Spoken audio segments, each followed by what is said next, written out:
Good evening. Hey, Joanna. Um, I guess I'm here by myself for a while, and that's okay. I haven't done anything with YouTube in a while. Just been busy. Um, I hope everybody's doing well with the COVID situation, whether it's coming or going. Don't know. Thank God the election's about to wrap up. I'm about had enough of that. If I see one more advertisement by anybody, it's just not going to be a happy day for me. Um, and I keep saying, our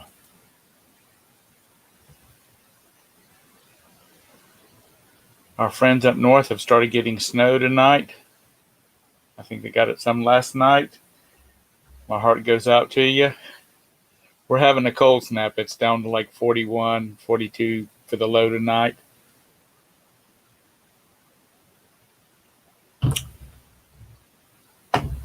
That's as cold as I want it. I am too old. I don't have them on right now, but I should be wearing compression gloves for my arthritis. And cold weather makes it even hurt any worse. So that's just how life is. I was hoping some people would show up that could answer some questions for me tonight. And I guess they're going to just lay out on me. And that's okay. There's more to worry about than a YouTube show.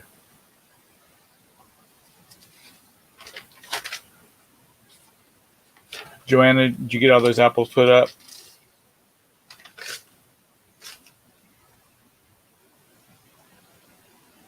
She's our little canning maven.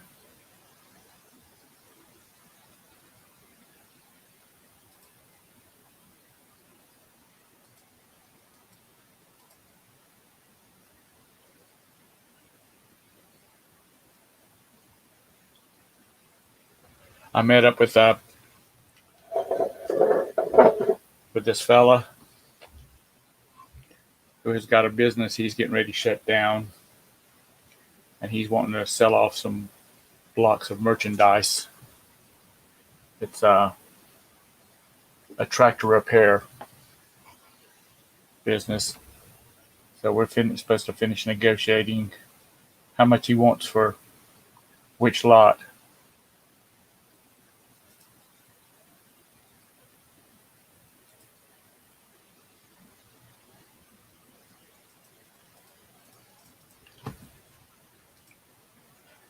But he works on I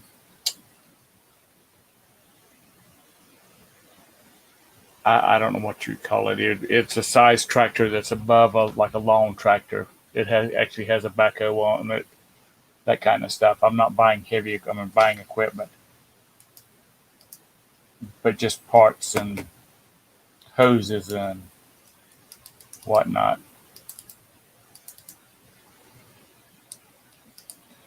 She need. I'm a lot. I think I'm gonna lot up all the hoses and things like that, and sending them up Nikki's way up north because it's about time for her to start pushing snow again. I guess. I think she said they're supposed to get 5 inches of snow tonight. Somebody mentioned it, and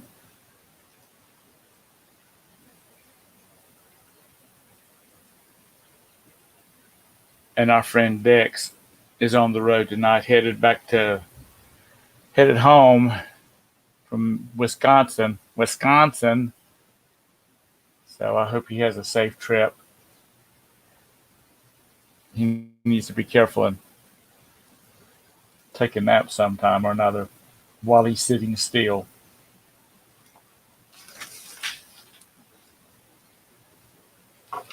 I found out this week that I'm going to be going. Hey, kids, steal more. If you're not busy and you want to come in, there's the link. Um, yeah, Craig. I hope you don't get snow down there either. Because if y'all get snow down there, it comes our direction. If it comes directly from Tennessee, then hits the Smokies and goes on up north. Hey, Tara. Hey, Tom. I thought I'd come and help you out, but I'm not turning my camera on because I just got out of the shower and I'm brushing my hair. No. Hold on just a second. Is that me with all that noise? Maybe I gotta turn my mic down. It would help. Okay, hold on. I gotta remember how to do that. If I had some speakers. Is that you or me? Hey, Lazar. Yeah, Lothar. How's it going? Pretty Haven't seen you good. in a long time. I just haven't been around. Oh, okay. I've just been busy and Hey, Summer. hey, Summer. Tara, is the old man on his way home? No, he's gonna spend the night there. Oh, is he? I talked to him at 7:00 my time, and he was still doing some stuff. And he's like, I only had about 3 hours sleep last night because he got in there. He left here late. He left here like at 1:30 in the afternoon, so he got up there about 2:30 in the morning, and then he had a hard time going to sleep. So he's like, I'm just gonna spend the night here. I got a little bit of stuff I want to do in the morning before I leave anyway. So. Is that the only trip you're going to make this year? No, I would like to go back there between now and the 1st of November if I can line it up, because we have to go to Florida in the beginning of November, like around the 9th or something like that. So I'm going to try getting another one in before we go to Florida. Right. If we can. You going to try and get Summer, you want the link? Hey, Summer. Yeah, it's going good. Hey, you guys, we're talking about snow. We got some snow. Yeah, it's snowing in northern Wisconsin. It was this afternoon. Oh, But is it? it stopped, yeah. Oh, it's gotten cold. Yeah, I think it's supposed to be like cold everywhere. 29 there tonight. Yeah, it's like the same here. Yeah. It's pretty cold, So Yeah, it's that time of year. how's everything in everyone else's parts? Well, Tom, it's always warm where I mean- Tom's at. Yeah. Yeah, he lives in like Jamaica. No. It's really crazy. Columbia, South Carolina sits in the middle of Columbia. And it'll be 10 degrees hotter down there than it is here. Or even in Charleston. So, the state can get snow. And the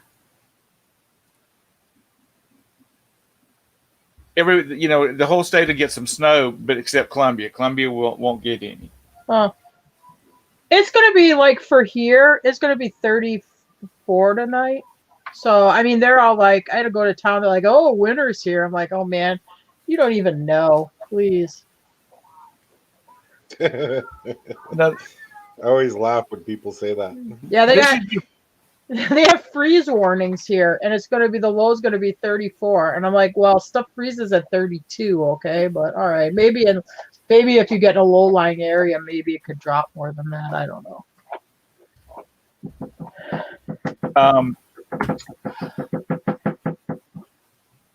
Completely zipped out of my mind. This is going to be your first Well, winter, it's your first full winter in Kentucky, isn't it? No, I was here last year. I thought y'all went.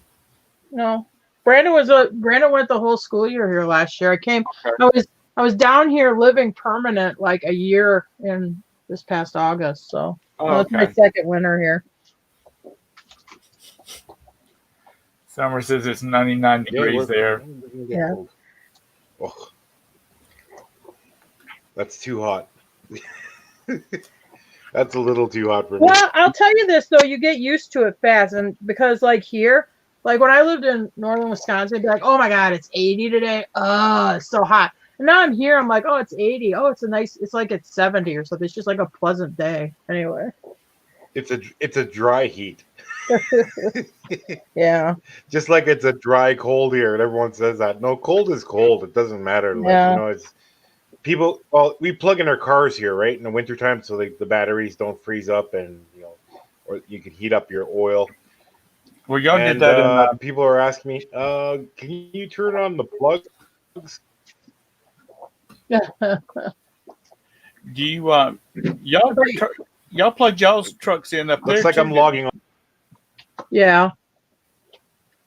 Well, like I have block heaters on my gas trucks, and the diesels. Yeah, you got to plug those in. Yeah, I've mentioned before I had a little Ford Ranger that had a little 4-cylinder diesel in it, and during the winter I plugged it in not because I was scared of the oil Oh my freezing God, up, Tom. but because I could get in that thing in the morning, unplug it, crank it up, and I had hot air. Oh boy.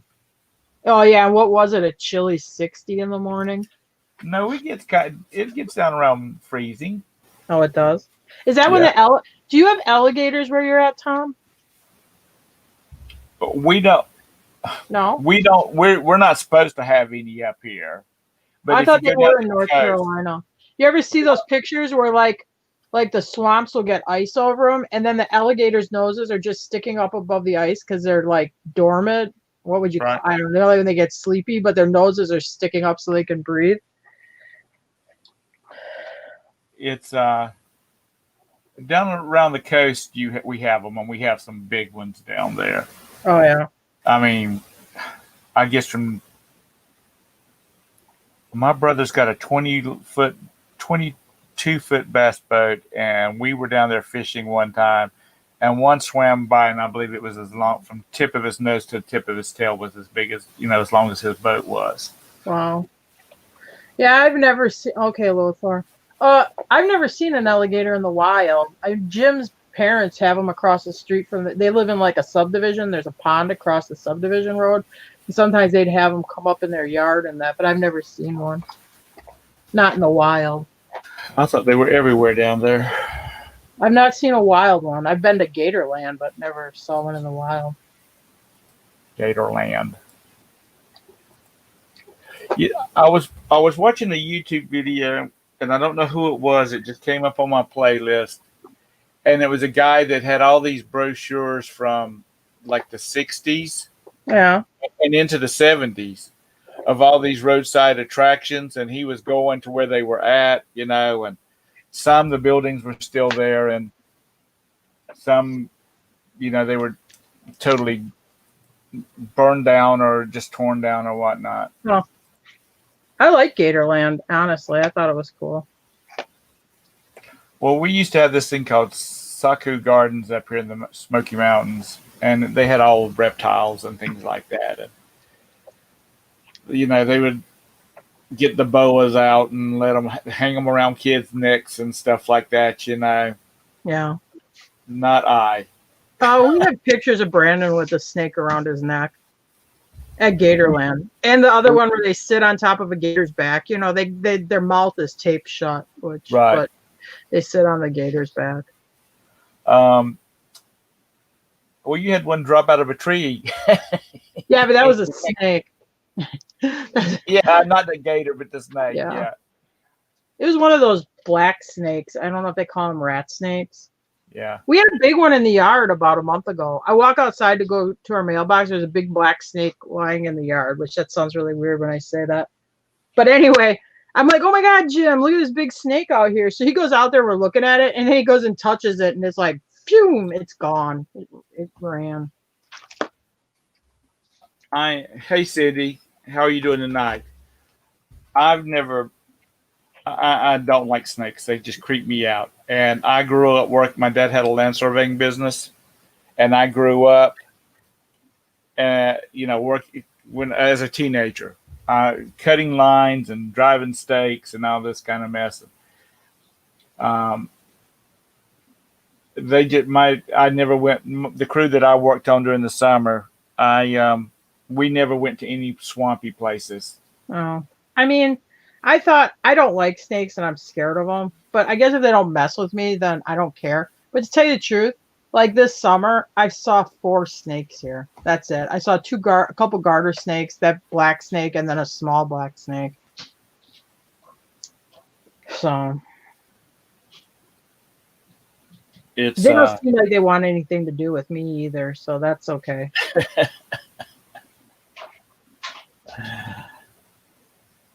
So did you get all your horses situated, the fences put in and all that?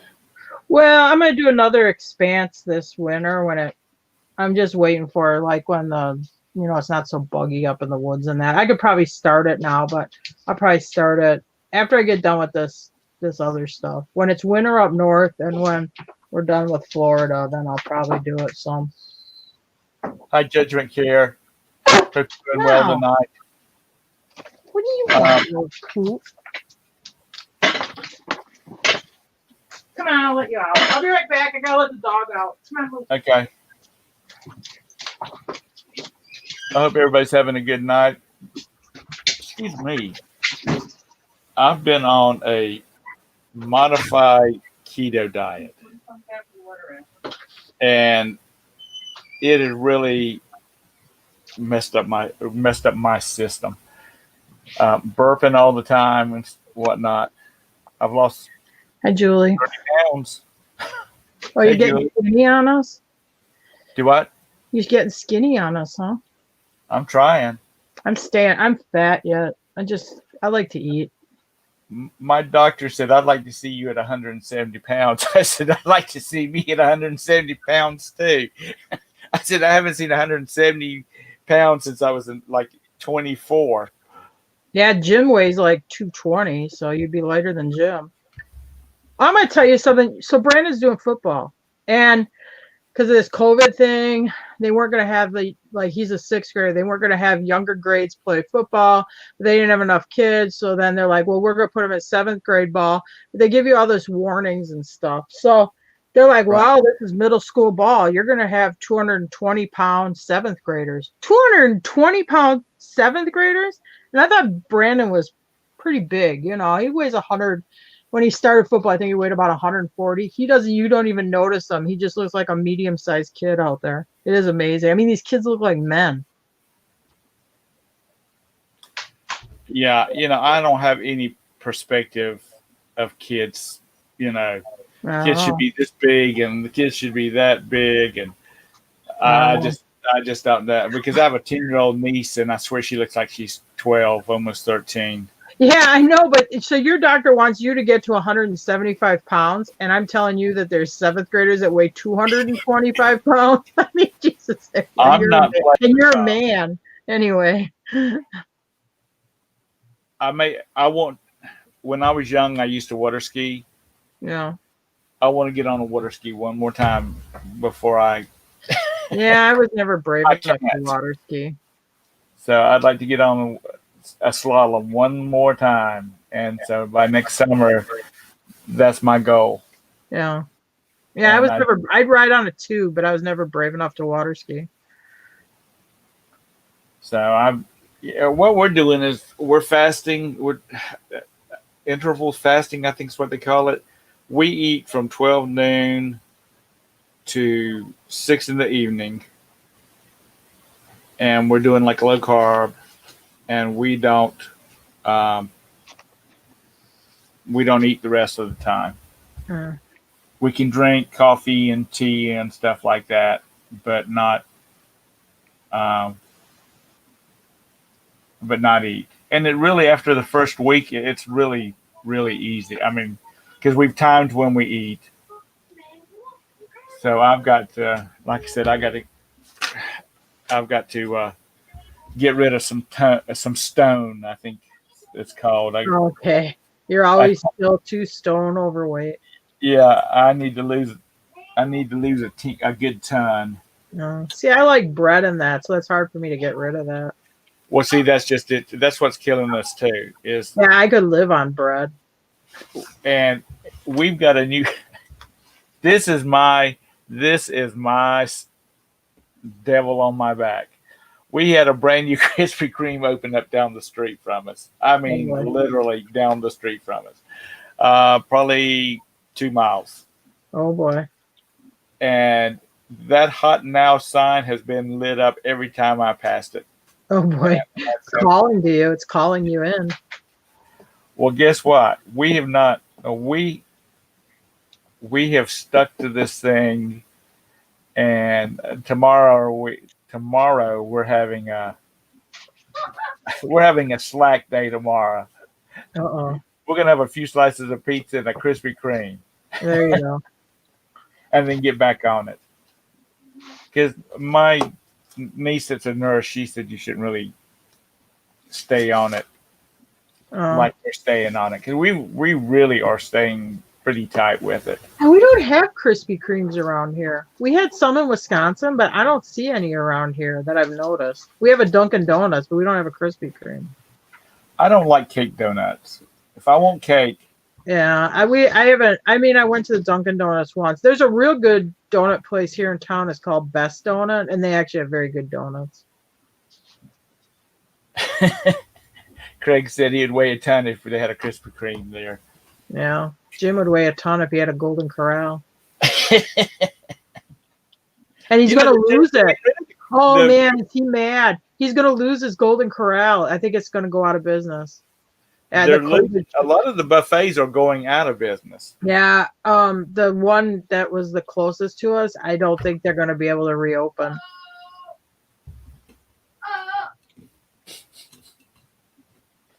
Let me see what you got to move out of the way. Yeah, Julie, it is.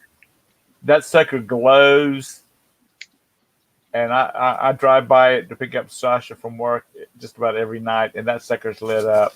I take him to work in the morning, that sucker's lit up.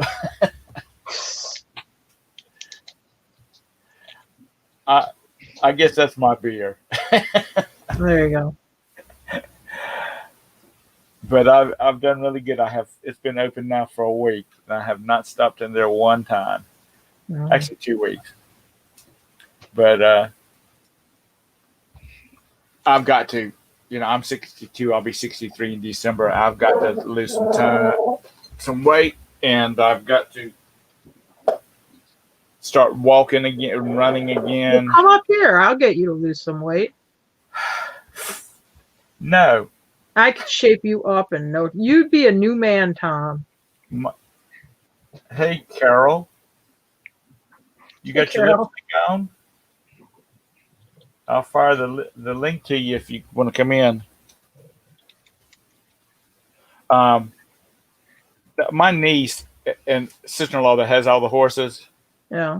They keep saying, you need to buy this piece of property down here beside us, but for somebody else buys it and puts 10 houses on it. Why don't they buy it then? Because they just bought some. Oh. So I said, how much is it? How much is it? It's like $4,000 an acre. How many acres? 178. Oh boy. Okay, I thought you were gonna tell me it's a 40 or something. No, it's a big piece of property. It's got a lot of road frontage. That's the reason they're scared that they're going to buy. Somebody's going to buy it, and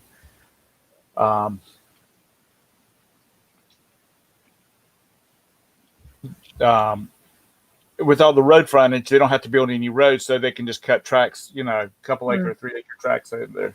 Yeah. Because she's like, boy, if I had that other 135 acres is what it is. She said, if I had that other 135 acres, man, I'd have plenty of room for my 36 horses. Well, don't have that. Maybe if real estate stays good, maybe it'd be a good investment. Well, we've thought about it. Put a cabin on it or something like that, so we'd have some place to go. But they really want to. They're just trying to get some people, to buy it and to keep it from being subdivided, because it's out in the country. It's in the county that it is in. Well, the people that own the property do not want to sell it. That's why it's priced so high. So it's like $500,000. Yeah, they don't want to sell it. So if somebody will pay what they're asking for it, then That really doesn't seem, other than it's a big tract of land, 4,000 an acre doesn't seem that bad. Well, it is for this county, for Oh. the county that it's in. Oh, But it's pretty out there, and actually, it sits like in a fork in the roads. Mm. So you have road frontage on both roads. Hmm. So it's a really nice piece of property. I'm just not. If No, Domino's don't deliver, I'm too far out. man. And I don't eat Domino's pizza, but that's the way I am. Carol, are you getting wintry weather up that way? Is she in New York, Pennsylvania, Massachusetts? She's in Massachusetts. Massachusetts. Because I know she packs a car. A what? A cat? No, she packs her car. She don't. Oh. She drops her R's, which Oh. I think it's so cute. I love listening to her talk.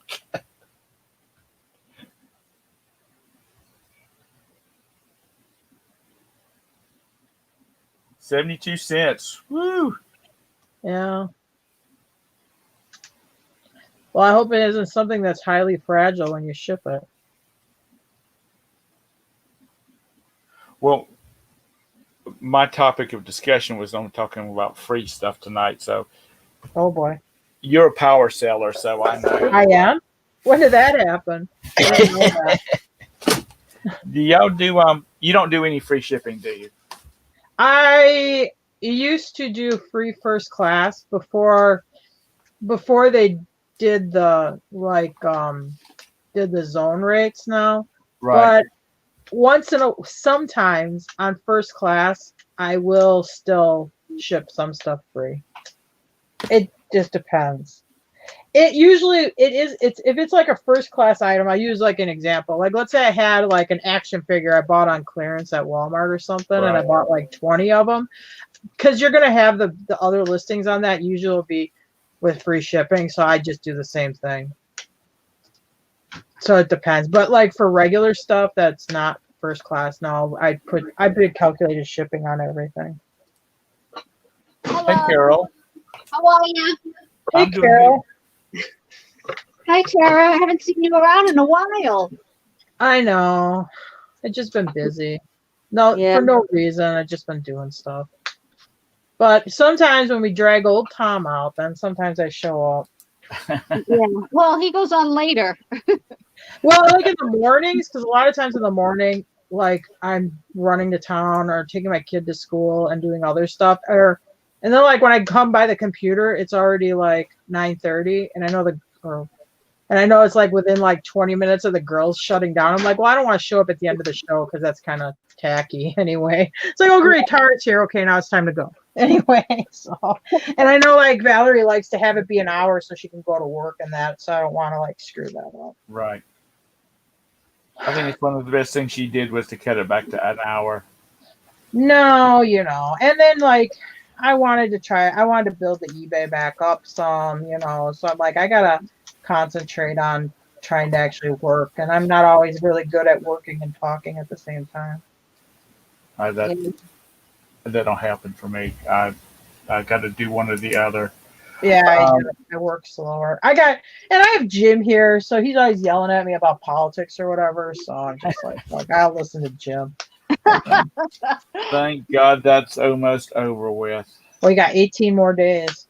Is that when it's over? Thank Yeah. goodness. I think it's 18 days yet.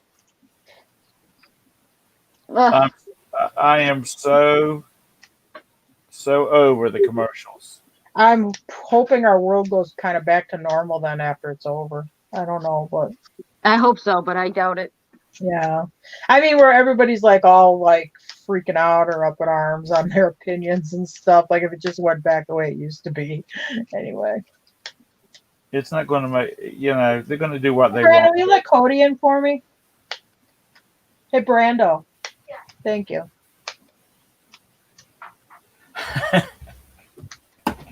Julie, you're in, where are you?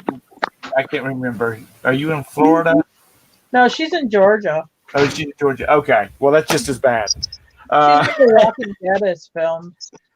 When I swear, when you were kids, when y'all would travel, did y'all play like the cow game where you'd count the cows on, there was a team on each side of the car. You count the cows. If you went by a graveyard, you would, hey, chick picker, you want to come in? You'd have to bury your cows. I swear you could play that game with attorneys going into Florida, because my boys were like, I have never seen so many billboards for attorneys in my life. And I said, because it's in Florida and it's Yeah. so-called insurance state. And We got a guy here, he's called the Hammer. Been in a car accident, call the Hammer. He takes a picture of himself holding a hammer, yeah. You see him, he's like here. There's a billboard for him right in town, but like you go all the way up into Indiana and it's billboards for the Hammer. We had a good friend that his wife was an attorney, and there was 3 couples, and we'd all go out in Chris and Sandy's minivan, and every time we passed by a wreck, somebody was shouting, "Pull over, Sandy," because she always drove. Pull over, Sandy, so Lynette can get out and hand out cards. God love her.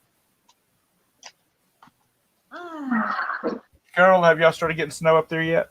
Not yet. Actually, it was kind of warm today. It was in the 60s. So, well, it's raining, but it's been in the 60s. So not yet, but we will.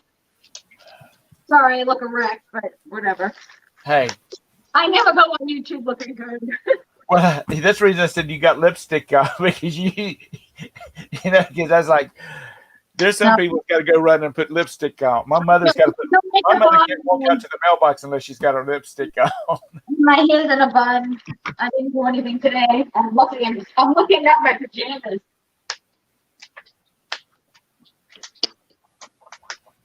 I just been working around the house today. So, it's what it is.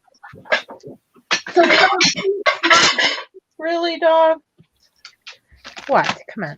you're on a diet? Which one are you on? Do Don't what? be sassy. Tom, Ma'am? you on a diet? Yes, ma'am. Which one are you on? We're on a modified keto. We're basically doing low carbs, Okay. and we don't eat between 6 in the evening and 12 noon. Oh, yeah. Well, So That's when I do my what- best eating. Is between 6 in the evening to midnight. yeah, the rice cake with cream cheese on it. So, I've got people that live here besides me and Roberta, so I've got like Rice Krispie treats from Walmart on the table in there. But I'm like, Satan, get behind me. no, I need to go on a diet, but what are you going to do? You already ate your rice cake? Little devil. No, you already had yours. Don't bully me for mine. Julie says you always look like you're 16 years old. What? Julie says, Carol, you look like you're 16 years old. Never seen you without makeup. You never see me without makeup? I never wear makeup on the shows. Hey, Lone Star Picker. Hope you're having a good evening. I'm going to be 53. Say that again. I'm sorry, I'm eating. I'm going to be 53. Oh, you're young. Yeah, all right. I got 10 years on you. Are you both on managed payments now? Yeah. I am. Oh, well, I have 2 eBays. One is on PayPal and one's on managed payments. Are you liking it okay? It is what it is. I mean, I can't really complain about it, but there is some stuff we liked about PayPal better, but it's just like one of those, well, it is what it is kind of things. Yeah, I don't even really pay attention now. Yeah, I mean, like the weekend. I mean, it's all right, but it is sometimes nice if you do like $400 in a day, you have access to the $400 that day with PayPal. But I mean, like I said, it's just is what it is. I do mine once a week anyway, so Oh Doesn't yeah, matter. we're on daily disbursements, but like one was sent today, Friday morning, but it won't be in my bank until Monday morning, And then like if it's something from like the weekend, that usually takes till Wednesday to get there, So Yeah. whatever. It is, like I said, it is what it is. I'm not complaining about it. There's some stuff like if you have somebody open up a return on you, they take the money right out right away. Where with PayPal, if you just initiate the return, you just pay the return when you get the item back. They don't pull the money out of your account, but Managed Payments pulls it out of your available funds. You know how they call it, available funds. They pull it out right away. Anyway, Do they hold it or do they actually refund it to the person? no, they hold it and then you refund it or whatever. Okay, I don't because I was wondering how understand. they could do that if you don't get the item back or whatnot. Yeah, you have to tell them to. I guess I don't know. Jim does that. All I do is buy crap and list crap. I don't do any technical stuff. yeah, Julie, I do the weekly as well. I like the big chunks because daily I'd be depressed. That'd be like $20 or something ridiculous. Yeah. I think No, it was, I do the daily because I'm like, well, I might as well get my. Why should I let them hold on to my damn money? I can hold it myself. well, Yeah, I'll spend it if I have it. Yeah.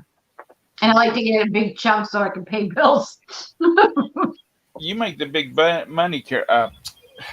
So I know you want to get your money out. I didn't know I made a lot of money. I'm glad you informed me of that.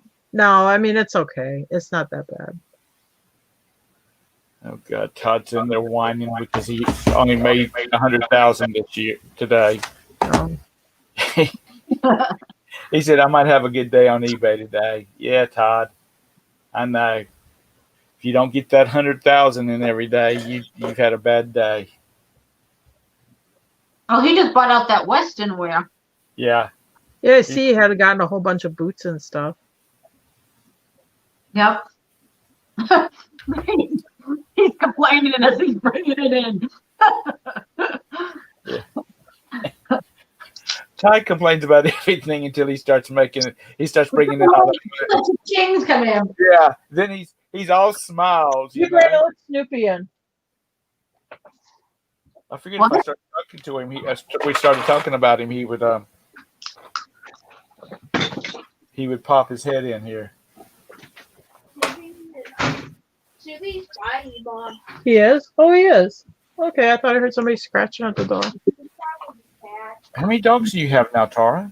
I have 3. I've had 3 for a long time.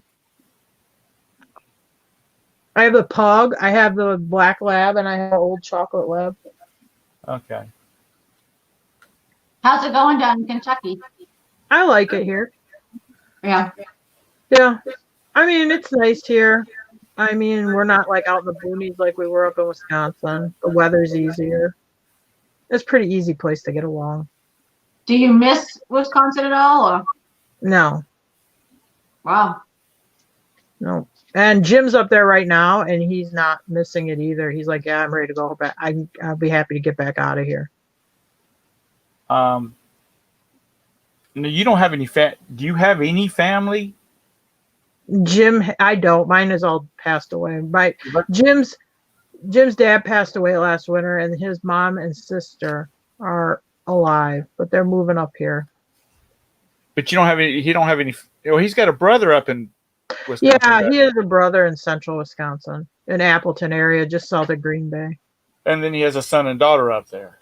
No, his daughter's in Florida, and his son is a Milwaukee County sheriff. Yes, his son's up in Milwaukee, but that's southern Wisconsin. So, I mean, we lived at the top of Wisconsin, so we were 4.5, 5 hours north of Jim's son. Okay. We had no family left up there.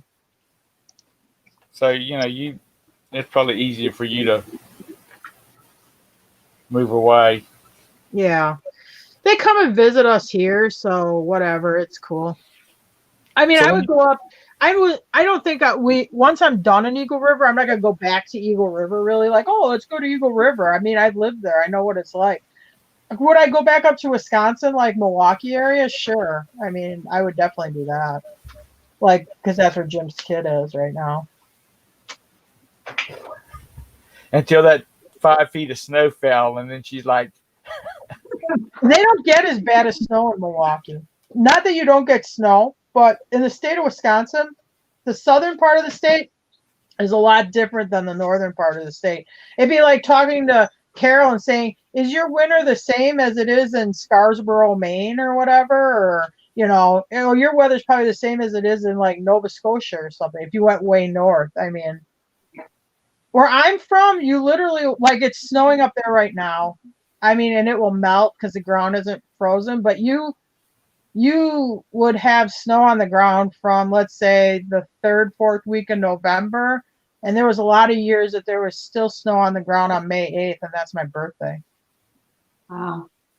I mean, not like, oh, it's a little white out. I mean, like, yeah, you need snow boots to go walk around, we used to go to Kennebunkport, Maine fishing. Actually, my dad, my mom, and my younger brother went out fishing. I'm like an hour and a half from there. Do I? I'm like an hour and a half from. Are you? It was Oh. beautiful.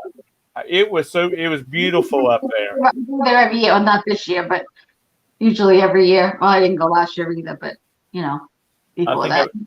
I've told the story before. My parents, the last day they were going to go out fishing, I stayed at the hotel, and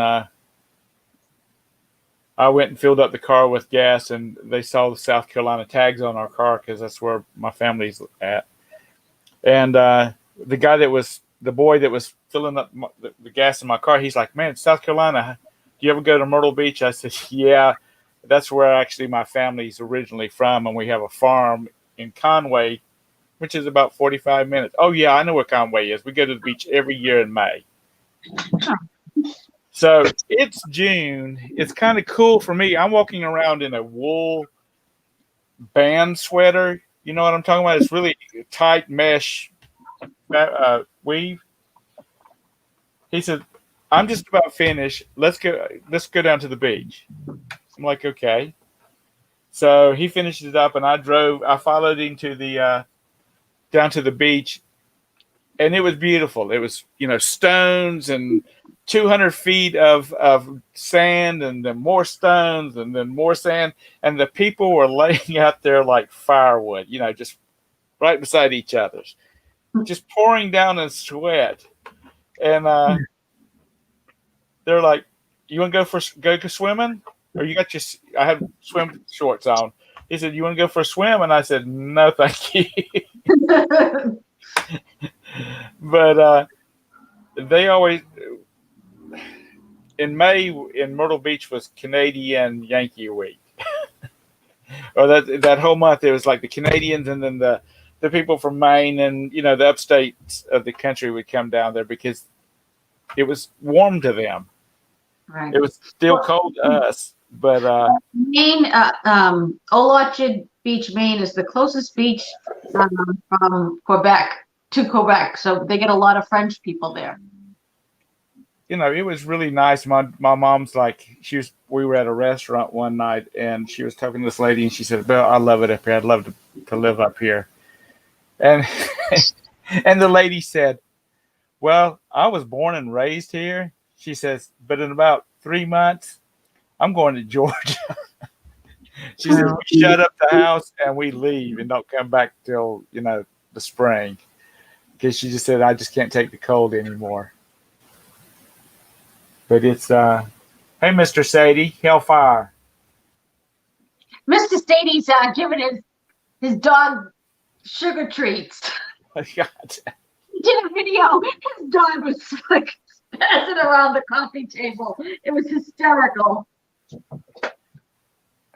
I'm sorry, Mr. Sadie. As I told Craig Lantrop Picker earlier, and Beth, reseller rowboat, this is an autocracy.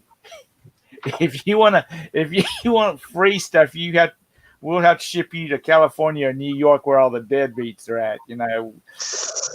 Oh boy. We don't play that around here. But it's but I How's do. it today? How was your sales, Tara, today? Let me look. I only had 2 so far. I did just a little bit over $200. So I'm like, just blah. I No, want- stop it.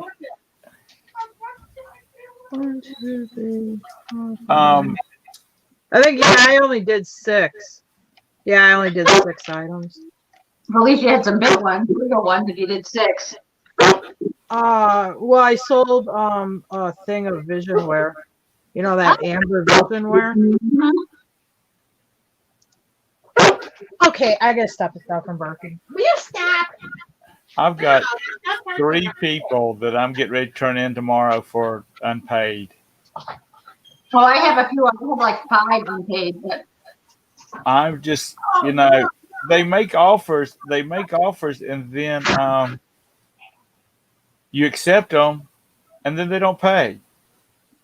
And your item is not on, your item is not listed anymore. right.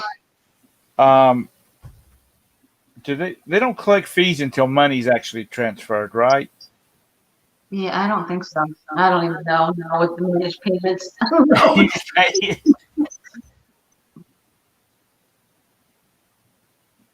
Now we're going to ship everybody out to where you are, Mr. Sadie. It's blah, blah, blah, blah. Where's he at? I'm trying. My chocolate lab's getting senile. How old is he? She's almost 16. Okay. I think she's like 15 and a half. You ever like, no offense to old people, but you ever see like old people that sleep all day, but then at night, because they slept all day, they're up like a hoot owl? Well, that's how that dog is. She like sleeps all day. I should make her get up because all day she should be sleeping. And then at night, it's like it's dark out. Oh, now I got to go out. I'm barking. But she does it like in the middle of the night and stuff. She's kind of losing it. Cranky, are you still in the chat?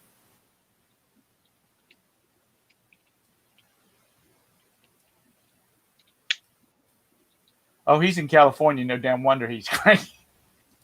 There's the link. If you would like to come in and be nice, because I don't think we've ever met before, and tell us what kind of issues you've had with managed payments. Because I'm going to manage payments sometime between the 25th and the 30th. And I'm not really worried about it. Did you volunteer for it, or did they just put you on it? I just got my letter, my email saying that that's when I was going to be going. Yeah. I'm not worried about it because people are, people that, I don't want to sound like I'm saying anything bad about anybody, but people that I really respect their opinion, they haven't had problems with them. Like I said, my only word of advice, and this probably won't affect you as much because you guys have regular income. Like for us, that first week while they're getting you switched over, you will have a break in your income. So that would be the only thing I would say to prepare for it is prepare that if you make very consistent sales on eBay, that it's going to be a 4 or 5 day break while they're getting you switched over.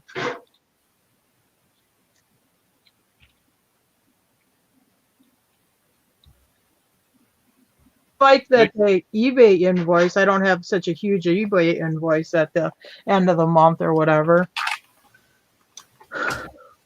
Lisa, there's the link. Now they take out the fees that they hold when they when you sell something. That's taken out immediately, correct? Yeah. But just your store fees and your any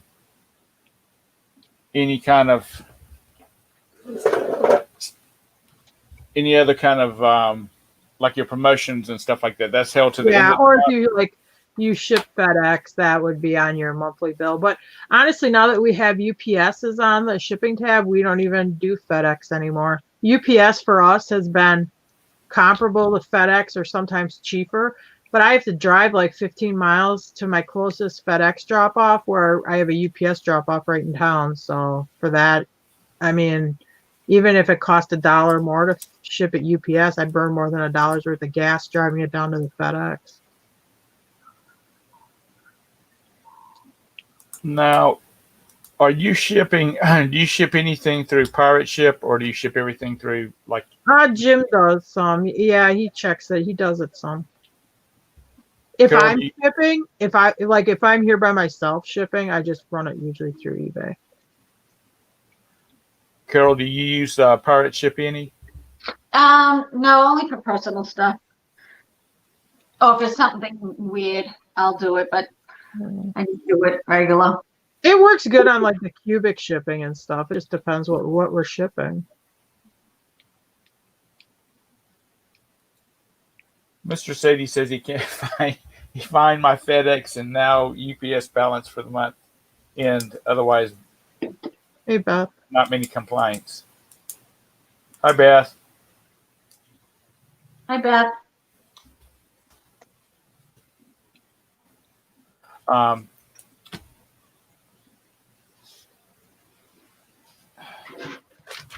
they don't take UPS out till the end of the month either. Oh no, you're probably right. I know FedEx, that goes on your bill. Oh, wow. So you can't pay for it. You can't pay it as you go, like on your. Well, FedEx, they would add it to your UPS bill because, like, when you buy a postal, United States postal label, you know, the money comes out of right away. But when you do a FedEx label, the money gets billed back. But I mean, I would consistently have, you know, $1,500, $1,800 end of the month eBay bill, and now I think like last month it was like 400 and change or something. I want to ask you, wise people on the panel and the audience, when you do shipping is included in a item, and then if they return it, you have to refund them the whole amount. Yeah, and you have to pay to have it shipped back to you. Right. Okay. If you ship something to somebody, there was a conversation going on online the other day, and I was busy, couldn't pay complete attention to it. Because there seems to be a lot of, with this free shipping, free returns, people are just, if they don't like it, they send it back. Yeah, they can ship it back for whatever reason, like, oh, it doesn't fit right or whatever. We don't do free returns. I don't do free returns either. So, yeah, it's like you're basically kind of like Walmart. Well, except that at Walmart, you know, they have to drive it over there to go drop it off. Where this way, you have to pay to have it shipped back to you. And it's just automatic. right. So no, Jim just would rather approve them. Or like, let's say you have something like, I don't know, like let's say you had something that had multiple pieces to it, and for some reason one of the pieces got damaged in shipping, you might be able to negotiate like a partial refund.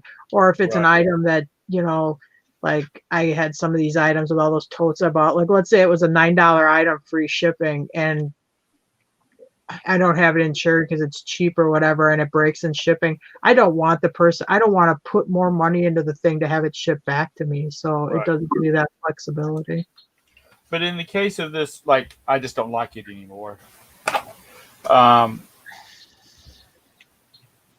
They have to pay the return shipping, correct? If they use that as their reason for sending it back. But honestly, most buyers are savvy enough just to go with an item not as described, and they'll find some stupid thing to say this is why it's item not as described. Because I don't get returns, so when I do, I just whatever. It is what it is. Part of business. I get some, and I also try not to get hung up about returns. I will say I took this like from Dusty. Don't get hung up about it. It's just a matter of fact. It's just business. take the return, do the refund or whatever, and move on. Don't get hung up on this item because you're going to sell a whole bunch of other items. So, I mean, I try just not to get wound up about it. Yeah, I'm not really concerned about it because that's the cost of doing business. Yeah. And I don't remember who that Dusty is I speak of. Anyway. but it's it's just the cost of doing business. But like you said, you're not Walmart. You know? Yeah. Yeah, but you know that like when Jim does a return, he did take something away from Walmart. One time we had one of those interactive Yodas we bought for Brandon. The first one, the lightsaber, didn't light up or something. So Jim's like, I feel bad, but I'm going to take it back and return it. So he's like, well, maybe you could fix it or whatever. Lightsaber the lady just looks at him. She had kind of crossed eyes. She just looks at him and she just takes it and like alley-oops it over her shoulder into this bin with a whole bunch of other returns. And she's like, whatever, it's like, tell your story walking. I really don't care. Here's your money. Now go away. And I will say, if you treat it like that a little bit, you don't get as wound up about stuff. Now, and I've had this, it's a $300 item that gets returned. It's like, oh, I don't want to give back that $300, but it's part of the business and you just do it. I don't know how else to say it. So y'all don't do free ship. For the most part, you do not do free shipping. I have a little bit of stuff that has free shipping on it, but not very much. Well, I that's don't take shipping and I don't take returns. Yeah, I don't. I free ship a lot of my video games. I will say that because it just seems like that's how that market is, where it's priced Yeah, I don't do with shipping. shipping. Yeah. how do you not? I thought everybody had to take returns. No. Only if it's like if I wrote it's a large and I sent an extra large, or if it's broken. Yep, nope. So just because I don't like the blue doesn't go with my eyes, too bad. Get some contacts. Right. I never took return. I mean, like I said, if it's something like a problem that was my fault, absolutely I'll take it because it's me. You know what I mean? If I did something wrong, if I wrote it up wrong, which has happened. Forgot to call something, that was a defect on it. I have. But I don't worry about it. I don't get upset about it. I'm like, yeah, whatever. Yeah. It's a lot. I will tell you, if you don't get upset about it, it does give you a lot of peace of mind where you just go on about your day and stuff like that. Yeah. I mean, and like I said, I've had returns where it's like, oh my God, we had this a long time ago. We had gotten a bunch of restaurant equipment and we had this stupid like champagne fountain we sold off. The lady took it, used it at her wedding, and then told us the pump didn't work. So we have like this $300 return. Okay. Jim's outside like shipping deer heads or whatever. And the same day, we also had a panini press, like a restaurant commercial one. He opens up a return, which was like $200. It was like $500 worth of returns in one day. I'm like, you would not believe this, Jim. I mean, I was like, oh my God. Well, Let's stop now. But I mean, you get through it, you figure it out. If you're gonna get like mad about it, it's just more. If you get mad about it, it's just more stress you're putting on yourself. So, it can be aggravating though. Yeah. When I used to do some part-time work for Staples, and right before the Super Bowl, everybody would come in and they would buy projectors. For always the week before Super Bowl. The week after the Super Bowl, they started returning them left and right. And, they were real smooth about it because they would, because the part of the deal was you tried to sell them the extended service plan and all that kind of mess. So they would buy the projector and the service plan, and then the next week they'd come back and return it all, which destroyed your numbers. And I worked there 4 years. And the last 2 years, people would come in before the Super Bowl and say, I want to get a projector. We're out of them. We just didn't sell them. Jim. Go ahead. Sorry. Because it just, they were electronics. They had to be sent back. and it just messed up the store's numbers and the salespeople, the associates' numbers too. But now, I was talking to a manager that she's like an assistant back when I worked there. She's a manager of a store now. She says we don't have a problem with that anymore because we were laughing about it. She says you can go for $400. You can go to Walmart and buy a 70-inch TV, and then take it back to them. Because they'll take anything back. They don't care. Jim used to manage a shoe store in a mall setting, a chain shoe store.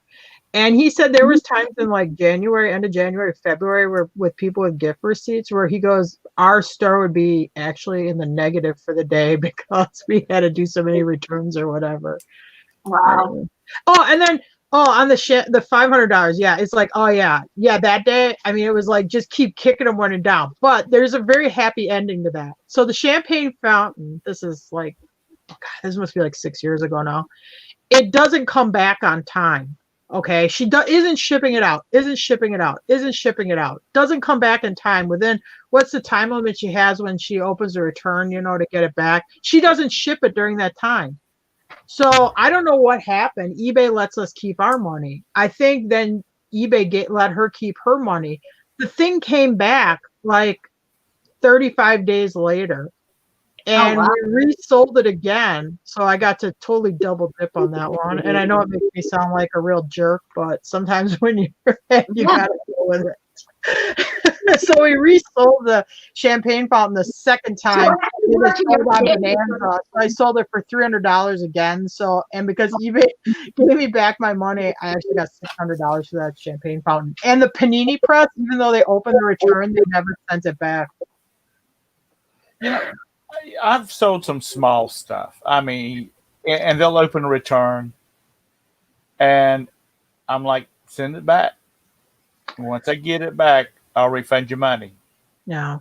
They've opened up a return on it. I never get the item back. And you have a lot of them. Don't send them back. Yeah. People get lazy. They're like, they procrastinate, and then it's like, well, whatever. Sometimes when you read the message, you can tell, and I don't know how, and maybe it's because Jim's been doing this a while. You can tell the ones that are trying something. We had one about a month ago. We sold this whole bunch of these Superman DVDs. Okay, so they were like $35. Guys like, one of the DVDs didn't play right. I wanna have a refund. Jim's like, this guy can send them back. He goes, well, just open a return and send them back as long as they're in the original packaging, because I think they were new sealed. He goes, I threw all the packaging away. I put the DVDs in a binder and I threw all the cases away. And he's like, well, I'll take them back if you do it in the regular packaging. He was pissed and real snitty. Now, when you go on this guy's thing on his YouTube buying, he's a comic book buyer that buys all comic books. Now, does that sound like the kind of person that's just going to get these DVDs? He collects comic books. So he buys these Superman DVDs. And the first thing he does is throw all the covers away or the cases for him away to put them in his binder. He never did send them back. And he tried to open up a separate case with PayPal. When he didn't get the eBay thing to go through, and thank God he used PayPal to pay into PayPal, because if he pays in a lot of times with another credit card, you're going to end up losing your money. So anyway, I called the first time I had a return, and I said, send it back and I'll refund your money. And they never did. And after about 3 weeks, I called eBay and I said, what do I do about this? And they said, hey, I just closed it. eBay just closed it. And because she looked and the label they sent them had not even been scanned into the system yet. So I said, okay. Well, I sold a game, and they didn't like the game or something. And I said, it was a used game. I said, if the disc is in the same shape that I sent it to you, then I, return it. I'll give you your money back. Well, they said, well, it's going to cost $37 to ship it back to me. And I'm like, I shipped it to you in St. Louis and it cost me like $3.90. What's the deal? You don't have to ship it, overnight. and they said it was coming from Puerto Rico. So I called eBay and I said, "What do I do about this?" And she said, "I'm looking at y'all's communications back and forth, and just tell her or tell the person that you will send them the amount of money that it costs you to ship it first class, and that your responsibility is from St. Louis back to you, Charlotte, not from Puerto Rico to Charlotte." So what she thinks is that there's, going through one of these not resellers, remailers. Yeah. Oh, And I mean, that's what the girl said. It must have been a case like that. She says, because we have a lot of people that buy stuff through remailers. We had one. We had to ship a video game to Puerto Rico. So we mailed it like that day. Guy contacted us. "I want to open a return. This disc doesn't work." And Jim types back. He goes, "Well, I just shipped it today. You haven't even gotten the disc yet. So how can Oh, sorry. I'm communicating with the wrong seller. It was a different game." We're like, "Okay." And Jim's like, "What's going to happen? He's going to do the same thing to us." Sure enough, about 5 days later, it comes. "Oh, this disc doesn't work. I want to send it back." Anyway. Craig, you're supposed to be working, trying to make people having a lovely experience with Amazon. You're not supposed to be looking for YouTube motivation. Oh boy. Judgment Care said, held it for 60. Let's see. About 6 years ago, I had a buyer that abused the employer's credit card, purchased a $475 item. A month later, it showed up on my front doorstep. Never heard anything. Let me tell you a little story here. Gather around, children. It's time for Uncle Tom to spin one. Oh boy. We had a bookkeeper that took one of our company checks and went down to the Hyundai place and wrote a check for a $19,000 car. Oh boy. They called and confirmed that the funds were available, so they just processed the check. Well, the company banked with a little small bank, and as soon as that check hit accounting, they called the branch manager that we dealt with, and her name was Peanut. Peanut was literally around the corner from us. She got in the car and came around to the office and showed me a copy of the check. So I called in. I had to call the big boss, my dad, and because my brother was there with us too. So my dad and my brother took the copy of the check and went down to the sheriff's department to find out what what to do about it. Anyway, needless to say, when my dad called the Hyundai place and said, "You can come get your car because this check was stolen," the salesperson was not happy about it because apparently he ended up being arrested too as part of the deal because he saw her sign my dad's name to the bottom of the check. So it was not a pretty situation.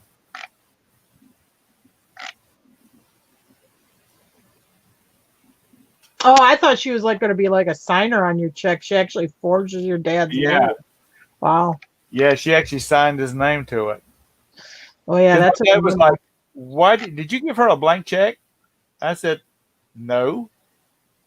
Like I signed the bottom of it, and I looked at the bottom of it, and I'm like, "Hey, Dad, that's your signature, not mine, or that's your name, not mine."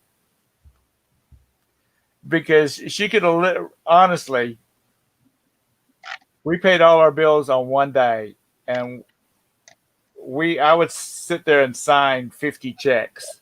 Yeah. She could have slipped one by there, and I'd have never known this. And I was so glad when I looked at the bottom of that check and saw his name on the bottom of it. Yeah. But it was my dad was gracious though. He let her off with or actually, she could had, if she stayed out of trouble for 2 years or 3 years, then all of that was dropped off of her record and whatnot because she'd never been in any trouble before. And so my dad was like that. Now my mom, who I love to death, and as you probably some of y'all that are Facebook friends know, she just celebrated her 86th birthday. She was like, I don't think you should do that. She needs to pay the price for doing something like that. We trusted her. And I'm like, okay, that's the witch coming out in her. Because my mom would spend hours looking for 5 cents when she balanced the company books. If it was 5 cents out, she would spend a day looking for it. Where I'm from, you get that a lot with like this embezzlement up there in northern. I don't know why. In Eagle River, it happened a lot in that area. But there was a lady that worked for the Ace Hardware that was their bookkeeper that set up fake accounts, like they were supplier accounts. And Right. I think she ended up embezzling. I think it was over 80,000. She had to go to jail. And then they went through and seized her assets and sold off assets to repay the debt and stuff. What gets me is seems to be around here quite a bit. We have people that are working for like state agencies that will embezzle several $100,000. They're buying crap with their credit cards and stuff like that. Yeah. And I'm like, how does that go by? How does that get by people?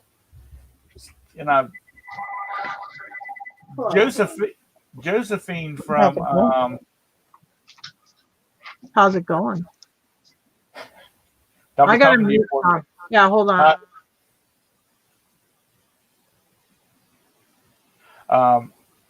Somebody should be looking at receipts when they can, or petty cash. What do they do? Just write checks for whatever the amount the petty cash was? It's crazy. People just don't care. Like I said, my mama was ready to send her butt to jail. But she stayed clean for those several days, several years. And actually, right before my mom and dad retired, she came back by there and brought flowers and told them how much she appreciated them giving her a break and whatnot, that she'd stayed out of trouble and whatnot.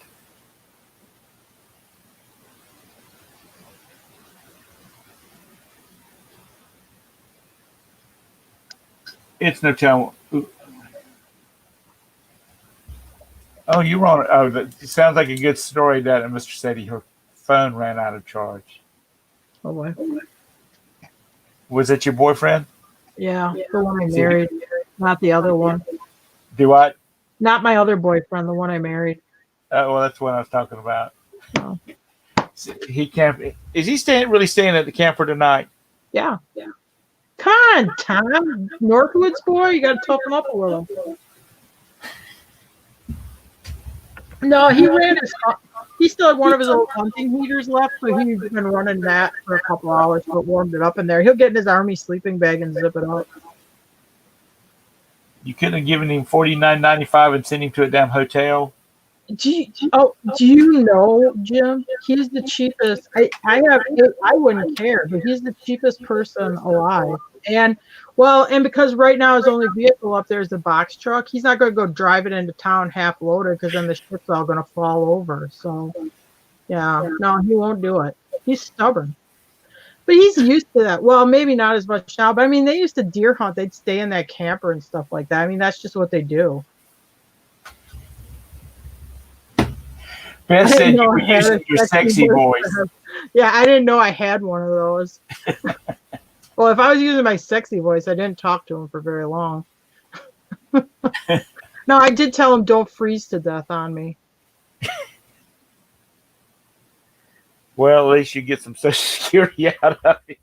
Would I? He's not. Because he's not on Social Security yet, and I'm not old enough yet either. You would get death benefits for. Yeah, but you don't get Oh yeah, because Brandon's a kid. Okay, yeah. Because I have a friend who her husband died, and she doesn't get his Social Security yet either, because she ain't old enough. But yes, they didn't have a child. Oh well, then he can freeze to death. I didn't know I was gonna get a death benefit. Oh wow. I've been waiting to get on that Social Security milk train for a while. That's right. Get on the dole. Oh God! Wait till I talk to Jim again. Hey, dude, she was concerned about you too. She found out that she could get a couple $1,000s a month for for Brandon. Yeah. No, I got too much work for him to do yet. I don't want him to die yet. Roberta was looking. I was telling Roberta about the camper, and she said, "What's so special about it?" I said, "Oh, it's got 6-wheel independent suspension. It's got front-wheel drive. It's the best RV ever made." And she kind of looked at me across the top of her glasses like you've lost your mind. Then she Googles it, and the first thing that comes up is one of those lime green ones. Oh yeah. And she's like, "Ugh." I said, "That Yeah, I paint you." they have a Facebook group, like, because you have like this cult like following for these stupid trans modes. Right. It's the one that's in Stripes. Yeah.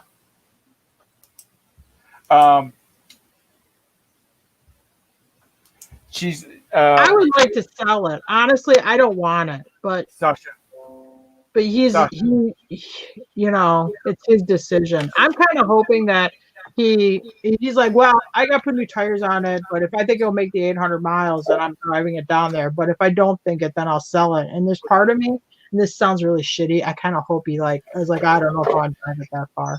Anyway. Well, according to the propaganda on it, all he's got to put on it is like Cadillac Eldorado tires or something like that. I don't know. You'd have to ask him. That's his thing. It looks real dirty right now because where it's parked, there's that line of pine trees, so it's always in the shade, and it gets like that pine tree dirt on it, or it's like that mossy dirt. But actually, it's in good. Well, it's a fiberglass body, I think, isn't it? I don't know. Yeah, it is a fiberglass one. It's his thing. It's not my thing. It's his thing. I don't want to ride around in a camper. I don't want to go to campsites. That's just not me. If I was young, I would Roberta was looking down through a listing. She said, "Here's one for $17,000 in Houston, Texas." And I said, "Okay." And then she said, "Oh, it looks really nice. It's been in the garage and blah blah blah." Yeah. And I'm thinking to myself, if I was young, I would fly to Texas and bring that thing back, or I would seriously look at one because I just think they're beautiful. But if I'm going to go camping, I'm staying at the Motel 6, at the Econo Lodge. Brando. And Miss Roberta does not participate if she's got to put her shoes on to go to the bathroom. I'm Tom. Hi, Tom. Hey, how are you doing? Good. I have some Betamax. You have to, okay. You're not trying to sell crap, are you? Maybe. No, selling. Dude, are you playing? Do you have a Switch? No, No. we have a PS4. Okay, well you need to get him a Switch. Do you want a Switch? No, not really. Why? I don't know. Oh, The PS4 is just fine. oh, okay. Do you want a PS5 when they come out? Sure. Oh, okay. Joanna, Brandon, hello, Brandon. you know what Brandon's favorite game is to play? What's that? GTA. We're bad 5? parents. Yeah. GTA yeah. 5? Yeah, tomorrow I'm going to play a school shooting. Oh, God. Oh, that is a great game. I love Yeah, that game. they have such potty language over there because he's got the, when you have other people on. Yeah, there's just something about jacking a daggum Ferrari and driving 1,000 miles an hour across the island. Oh, my favorite rampage vehicle is a bus. But bus is pretty slow, sadly. What is it? What is it? And there was your gaming interpretation. Yeah, that was the gamer interpretation of the day. Okay, Roberta and I, Joanna, Roberta and I are playing Animal Crossings on the Switch, and she has one and I have one, and we play together. Which we used to play computer games. We played Warcraft, the old Warcraft, and WoW, the original WoW, and stuff like that. Got it. Yeah, he used to do Minecraft a lot, but now he pretty much consistently plays GTA. Hey, I'm gonna find the disc and I'll play it. No. Yeah, it is, Joanna. Yeah, And there's a lot of old people playing it. if I find the Minecraft disc for the PS4, I'll play it. Oh, okay. It was lost in the move. Do you play Tekkit? What? Tekkit. Tekken or whatever. Tekken. That's the add-on for Minecraft. That's cool. Wow.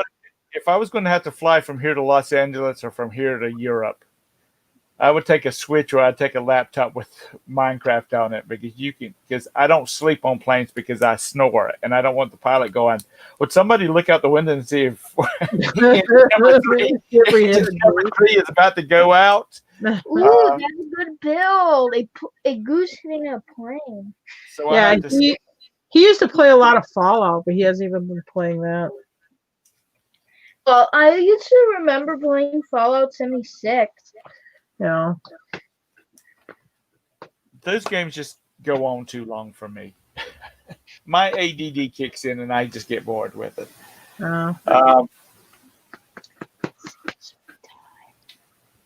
Mr. Sadie, you got all them granddaughters. Surely one of them's got a Switch with Animal Crossing on it. Okay, I need to get down. That's 7, by the way, if anybody's counting.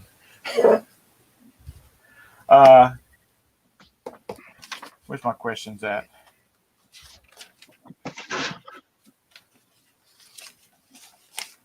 That was about all my questions I had. What happened to Carol? Where'd she go? Her battery died. Oh. So how's your sales been so far? I mean, is it steady or going up and down? I mean, they've been pretty good. We had a little bit of a slowdown back, like around the 4th and 5th, but other than that, it's been pretty good.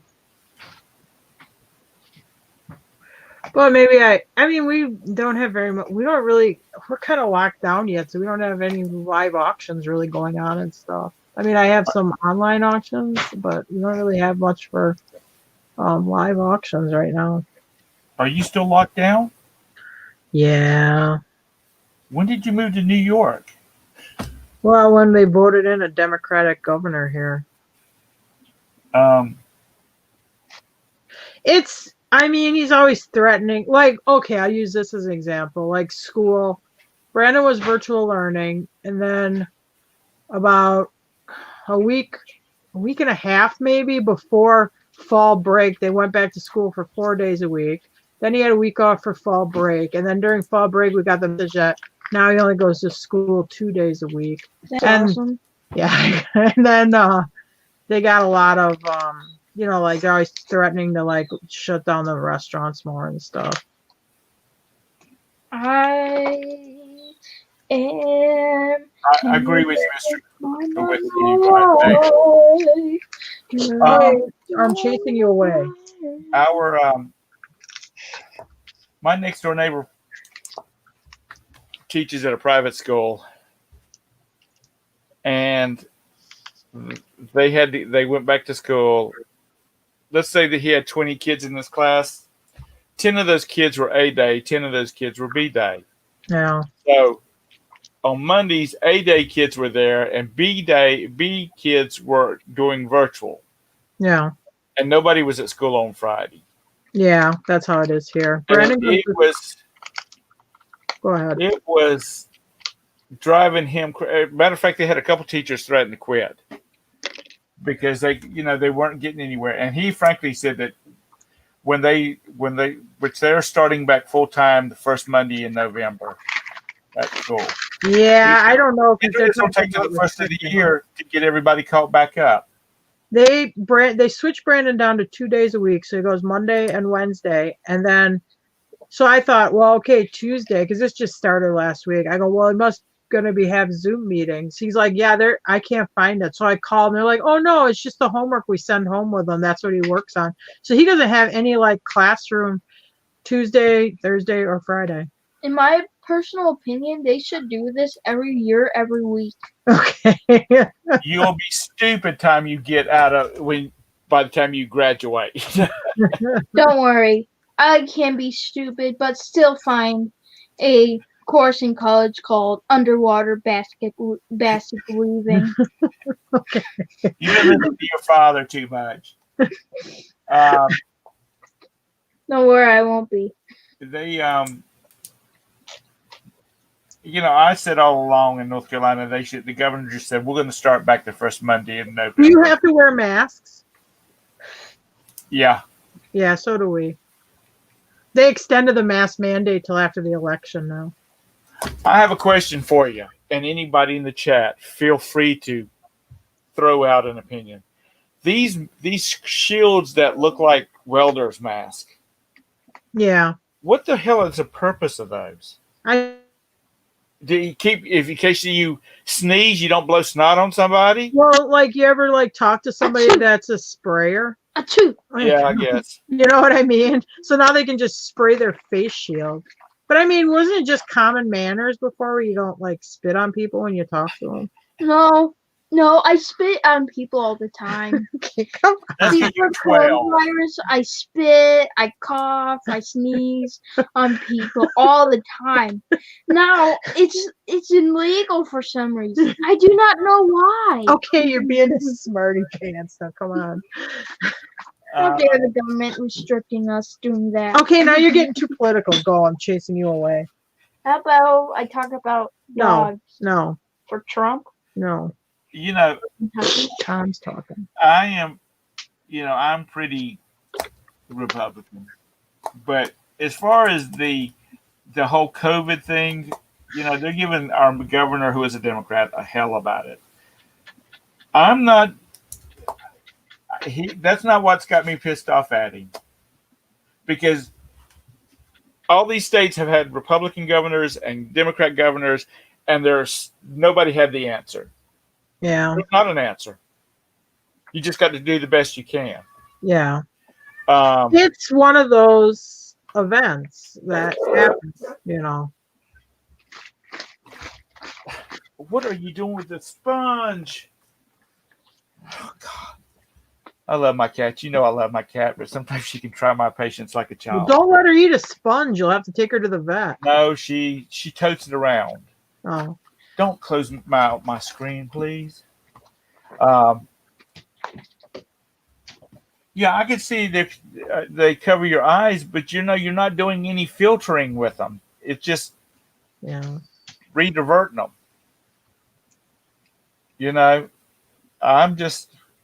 They do have some of the cutest little masks for little tiny kids, though. I wouldn't know if I've had it or haven't had it. I mean, I remember I had a cold like back in before it really was COVID, like end of January or February or something, but I'm not gonna go get tested. Get tested. Okay, come on now. You did that in my ear. Now go.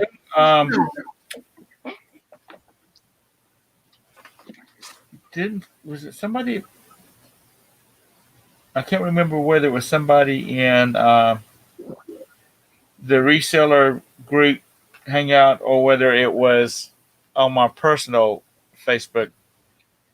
They had one kid that tested positive for it, and it wiped out the whole school because they had to, send them home for 2 weeks. And nobody else at this time was tested positive for it, but they had been exposed to it. And the kid's teacher had been exposed to him, and he was exposed to other kids, so it was just like this big chain reaction. There was a kid, I guess, that tested positive in the middle school, but we haven't been contact traced on it, thank God. it's just a thing that we just got to do the best we can do to deal She with it. said football. They weren't going to play football, and like the younger kids can't play football, but they put him in middle school football. They have to wear this neck gaiter, but their mouth doesn't have to be covered if their helmet is on. But I'm like, well, the spit's just going to come through their helmet anyway because it's just a bar. I You're mean, talking. Well, it's like my neighbor next door. He teaches middle school. They had at their school. They had like ropes down the middle of the court, the hallway. So when you're going down the hallway, you stay on the right hand side of the rope. And I said, be for real. I said, you got a bunch of teenage boys who they can't keep their hands off of each other as it is. They've got to push or they got to shove or they're going to be touching somebody in some manner or not. no. He's like, I know. He says, but you can't tell the management anything. Our Walmart did take away all the one-way aisles and like the extra, and they opened up both doors here at our Walmart. So Yeah, ours has done that too. They Yeah. they finally opened them up so you don't have to deal with all that mess. They still don't have enough damn people for checkout though. It gets me. It really. I don't shop. I used to shop at the Super Walmart for groceries and stuff like that. I don't do it anymore. I go to Food Lion because especially now since we've been on this diet, I run in and I grab 4 or 5 items. yeah. I'm not going in there and getting a buggy full, and I'm not getting a battery and 3 tires and and air conditioning and all that kind of stuff. Well, we're in Walmart a lot, I will say, but it's right here in town. You go to it a lot. Yeah. Well, we always end up needing something, not just groceries, but like Jim will need something or whatever. We were in there a lot. And I haven't gotten it yet, and I'm in Walmart almost every day. Well, it's like this. If you're really so concerned about it, you would not be touching anything in the store. Because, Yeah. I mean, how many contact is where times it's do you at. go walk by like anything, even canned goods, but like vegetables and meat? I mean, I see people all the time, again, pick stuff up, put it right back on the shelf. So you go and need a can of peas, you're just picking up a can of peas that somebody had their grubby hands on. And if you have wear gloves. Wear gloves. Well, if you have gloves on and you pick up something and then you put it back down and it was contaminated, the next thing you pick up with those gloves are also going to be contaminated. Honestly, to tell you the truth, because they had that, I mean, unless the workers wipe them down some, I don't even wipe down the cart handle. I figure I don't touch my face. I just wash my hands when I get home. Yeah. Brandon, will you please stop kicking that stuff? I got it there to list it, and you're going to break it. I think most of my problem is I'm old and I'm cantankerous and I'm just tired of the mess. I'm tired of the politics. I'm tired of the COVID. Yeah. Because it's every time you turn, if I would have already lost my mind if we didn't have Sirius XM radio in the car, because they don't do commercials. It's all music. That Truth guy said he went to that Ark Encounter. I want to go to that too. That looks cool. I'm probably about 3 hours south of it. Yeah, He said most people were wearing masks in Kentucky. Everything that's open for business, you're supposed to be wearing a mask. Hey, they stop you. Like if I go on Tractor Supply, they're like, "Yeah, put your mask on." In football, even if we're not wearing our helmets, none of the other kids wear their masks. The coaches do not say anything. Yeah. At the beginning of football, they say, "Okay, stop yelling in my ear. You must social distance and wear your mask because if somebody take a picture of us and not social distancing or wearing our mask and post it on Facebook, this football is over." How do you social distance and tackle football? I mean, when we're not playing. Oh, when you're talking and stuff. Okay. Guess what? The huddle is 2 minutes 30 ago, you're laying on top of somebody, but now you have to stand 6 feet away from them. Anyway. Guess what? We don't do that. Oh. Let's hope some busybody don't take a picture and say, "Oh my gosh, they're not wearing any masks." Okay. Now you're getting too political.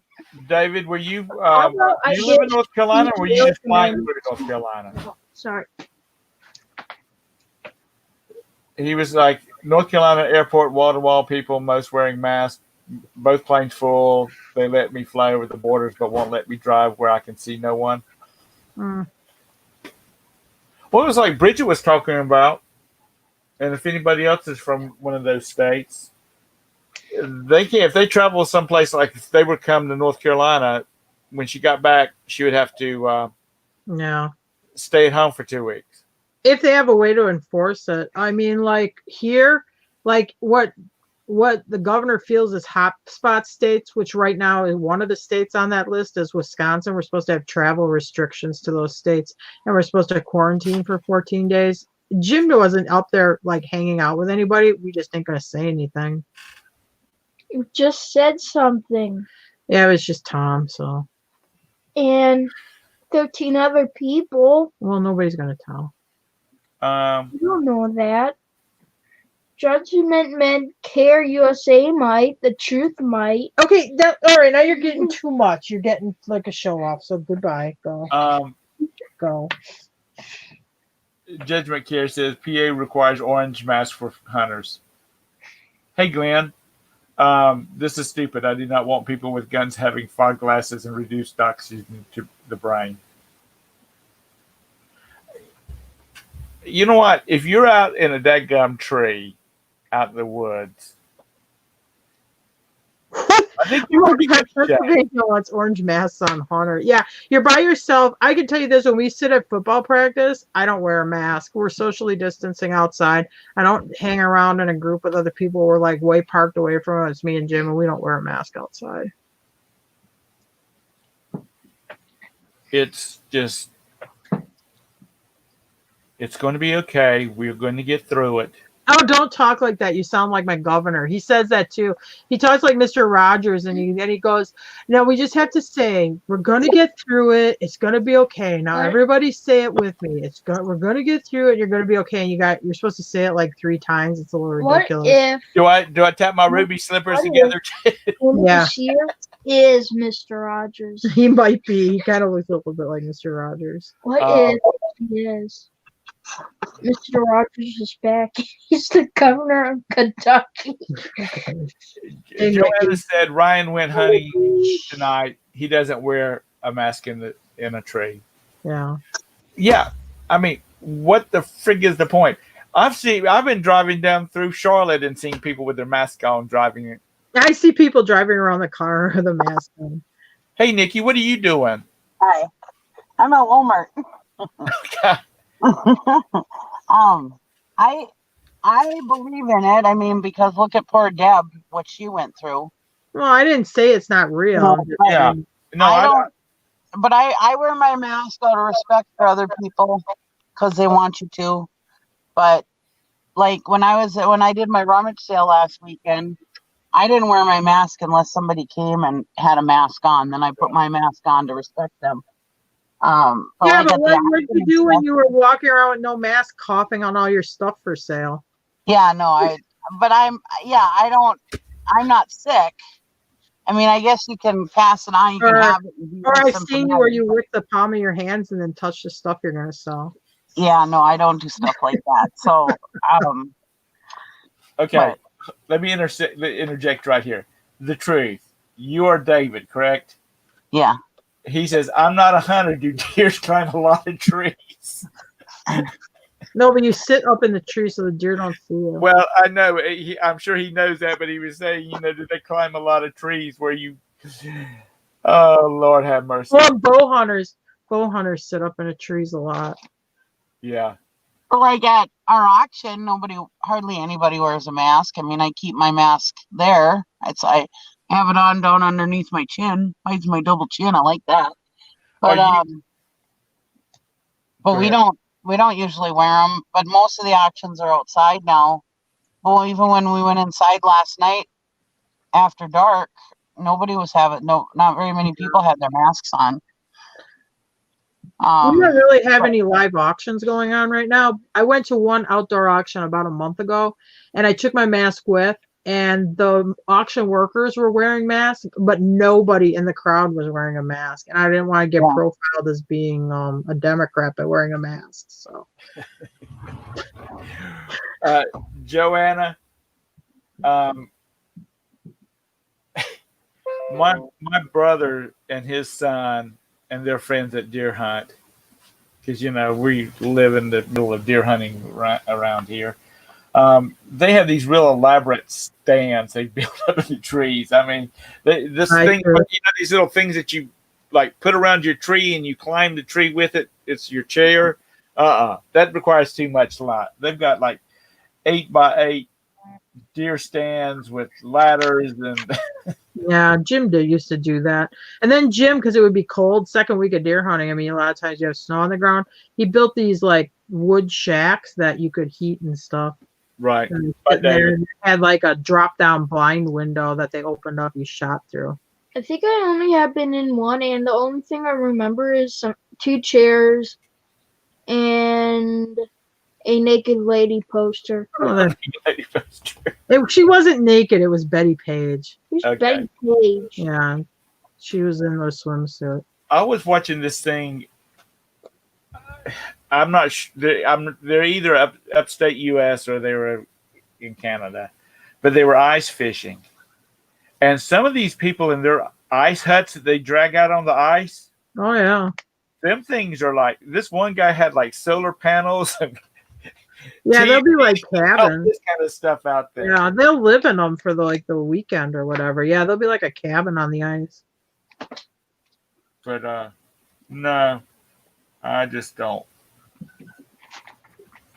I'm not getting up at 3 o'clock in the morning and go sit in the damn tree hoping that Bambi comes walking by. Okay, that's just it. Yeah, Jim won't hunt down here. He's kind of done with it. Personally, I would wait for Bambi to come by. Yeah, I know. But it's I just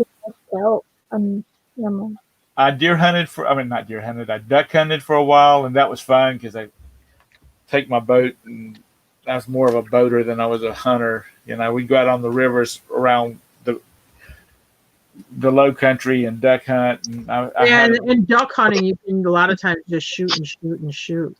Yeah. Or deer hunting, I mean, you could sit all day and never get to shoot anything because it didn't come through. Yeah, I was riding with my cousin and his buddy. He had a 21-foot Ranger with like a 300 Mercury on the back of it, which is big if you don't know anything about boats. Oh, and that's fast. That sucker was fast. I mean, it would run like 75. Because we were down on the Waccamaw River, which is like a sheet of glass. That's how smooth the river is. And we were running down the river, and he said, "Get your shotgun. I'm going to give you 2 shots. I'm going to give you a shot behind it, and I'm going to give you a shot in front of it." And I swear, he passed that duck like it was sitting still. Somebody just put on Facebook that Tab Cola, if you see it at the stores, buy it because they're not making it anymore, and it's selling for $150 for a 12-pack. Well, damn, I'm going to the store. Nikki, why are you there? I don't think I have. We don't have Tab here. I asked the Coke person because Coke does the Dr. Peppers in Charlotte. In some places, Pepsi does it, but anyway, we have Coke. And I said, "What's the deal with the Dr. Pepper?" And before I could say, I said, "The Diet Dr. Pepper." And she said, before I could say anything more, she said, "With the cream soda?" I said, "Yeah." She says, "Well, it's out of production right now because of some reason." Oh, I just saw some on the shelf in my store, in my Walmart. Was it the Diet? No, it was a regular cream Dr. Pepper. Regular one you can find. They have plenty of the Diet, or they have plenty of the Dr. Pepper with cream soda, just no Diet with cream soda. And that is selling for big bucks. Like on Amazon, it's like $25 for a 12-pack. Well, I don't like it that much to buy it for that. Me either. Because I told her, I said, I'm gonna look on. I'm gonna look on Amazon to see how much it's selling for. And I looked on there. I said, "Never mind." She said, "Why is that?" I said, "Because it's $25." What's his name? Super Unsexy. Anybody follow him? He does the videos about Walmart. Yeah. He's like Constantly searching for Diet Dr. Pepper. Hi, Judgment Care. Yeah, Tab. We haven't had Tab in years, probably a decade. No, we used to buy it in Eagle River. I mean, when I was still there 2 years ago. Yeah, we don't have it here. Not at all. We haven't had it here since I was a little kid, I think. Oh, like ski soda down here. I mean, it was a long time that there was no ski on the house because they weren't making it, or I don't know what the hell was going on. Okay, and y'all don't pass that on about Tab.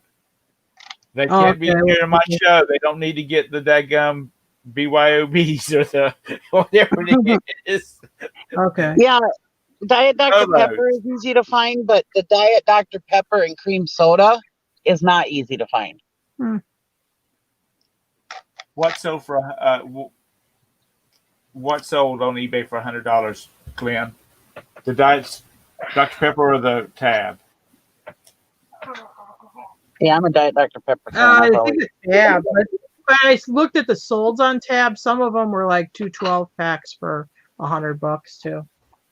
Oh, well, that's got to be a bitch to ship. Well, 2 12-packs going to be heavy, but they are paid shipping too.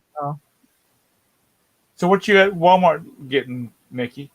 I need to get a cord for my phone. I have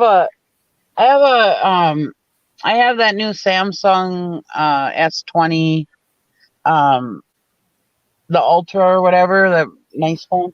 Anyways, they give you a C-to-C cord, but in order to use a cord in the truck, I have to have a USB to C cord, and I've never gotten one, so I thought, well, I'd get one. Hi, Glenn. Hey, Glenn. Yeah, I looked it up while y'all were talking about it. There's some Tab. They're showing 2 different sales for 12 packs, $100. Yeah. Oh. Do you remember the commercials for Tab? Do you remember the commercials for Tab? They'd always have the sickest girl out there that did not need to be drinking Tab. And she would pop the top and it'd go. What movie did you see Tab in? It was Oddball too. It was weird to have that movie. You know, it didn't take place because the guy drinking it in the movie. Right. Like, what in the hell are they drinking Tab for? You know, I guess they. I know, like the Netflix show Stranger Things. And we had to overnight it down to where they were filming, and I think they paid like $80 for the can overnight. Right. Oh, you remember the movie War Games with Matthew Broderick? Yeah. When he's around with Ali Sheely playing the computer, they're drinking Tab, which is kind of weird for a teenager drinking Tab, you know. My grandmother drank Diet Right. No, my mom drank Diet Right like crazy, the raspberry. And they discontinued it for the longest time, and then they brought it back. Because I have, if I'm going to drink cola and I'm going to stop at a store, if they have RC colas, I'll get an RC over a Coke or a Pepsi. But, you know, an RC and a moon pie, you know, that's good. Actually, my husband just bought some RC cola tonight because it was on sale. We actually don't mind RC cola. I mean, now I used to be an avid Coke drinker. I mean, I was like addicted to Coca-Cola.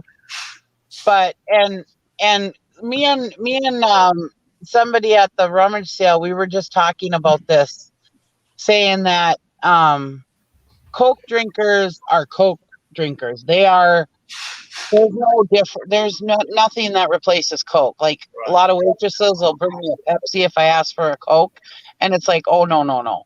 Yeah. I'd much rather drink something else. I hate Pepsi. But it's not they're like, well, it's the same thing. No, it's not. It's not. You know, there's nothing like an ice cold burn of a Coca-Cola first thing in the morning. But anyways, I don't drink Coca-Cola anymore very much, but I drink Diet Dr. Pepper. But yeah, I was very addicted to Coca-Cola. Yeah, me too. But RC is a good pop. I used to drink RC back when me and Gary were first starting out and we didn't have a pot to piss in.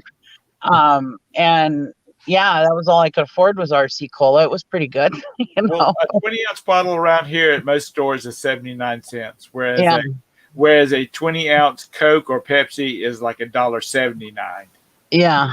I think a 12-pack of Coke here is like $4.57 or $4.87, and a 12-pack of RC is like $3.50. Now, see, our 12 packs are like $6 something. Yeah, ours are like almost when they're not on 5, sale. but not quite. Because they But got they that always map have where you sales. tag something up there. And Yeah, well, cigarettes are under $6 a pack here, Nikki, too. Yeah, I know. I'm living in like a weird time warp. I used to when I drove truck, I used to always stock up on cigarettes when I was down there. yeah. Some friends of mine are from, their families from, they say New York City, but they're not really New York City. It's not a boroughs. It's like adjacent to it. And when they go up right before Christmas, they go up there and do a big family Christmas thing. They'll take the trunk full of cigarettes up there because everybody smokes, and they wrap up all the the boxes of cigarettes like presents and take them up there. Here's your Marlboros and here's your Camels. Are cigarettes cheap by you too, Tom? They're cheap. They're cheaper down here than they are any place else in the country. I haven't looked for a while, but I mean, I think you can buy a pack of like Marlboro Reds for like maybe like $5.69 a pack or something like that. They're like $4 and some change down here. Well, tobacco country, they're not going to tax the shit out of it. Dr. Thunder is actually pretty good for a cheap pop. That's Shasta.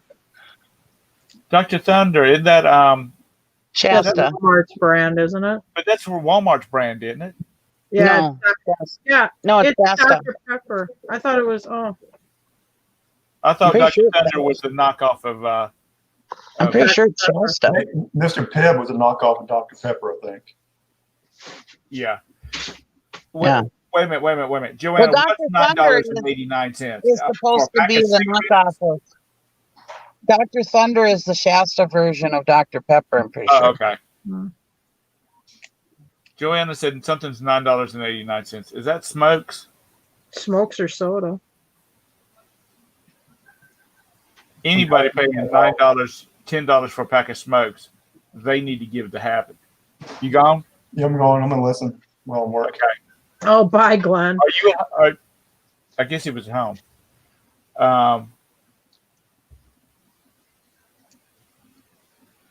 David, Nikki's been riding been in a truck. Today I started watching her. Matter of fact, it got so bad that my kids, they would walk by the computer and they would see Nikki sitting in her van. I remember when Nikki was driving in a van everywhere. That big old van. Yeah, a green van. It was a minivan.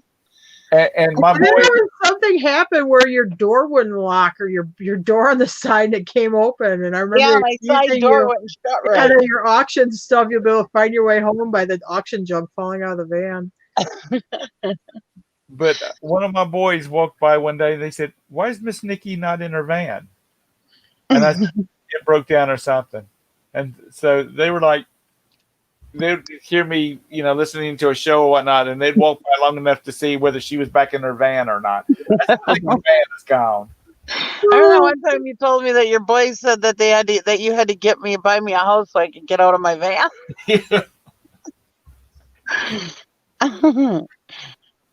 Are y'all going to move in? Are you going to move in with the girls for the winter? No, not unless my septic freezes again. It's just quieter in the truck. And, honestly, I actually enjoy sitting in my vehicle. People think it's weird, but like when Gary used to work and stuff in town, I would come to town. And yeah, I had my mother-in-law at the time when she was still alive.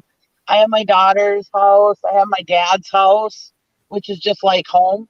But I would just prefer to sit. I would bring my crocheting, and I had, like when I had the van and stuff, I had stuff to lift in the van, and there was plenty of room to sit in there and list.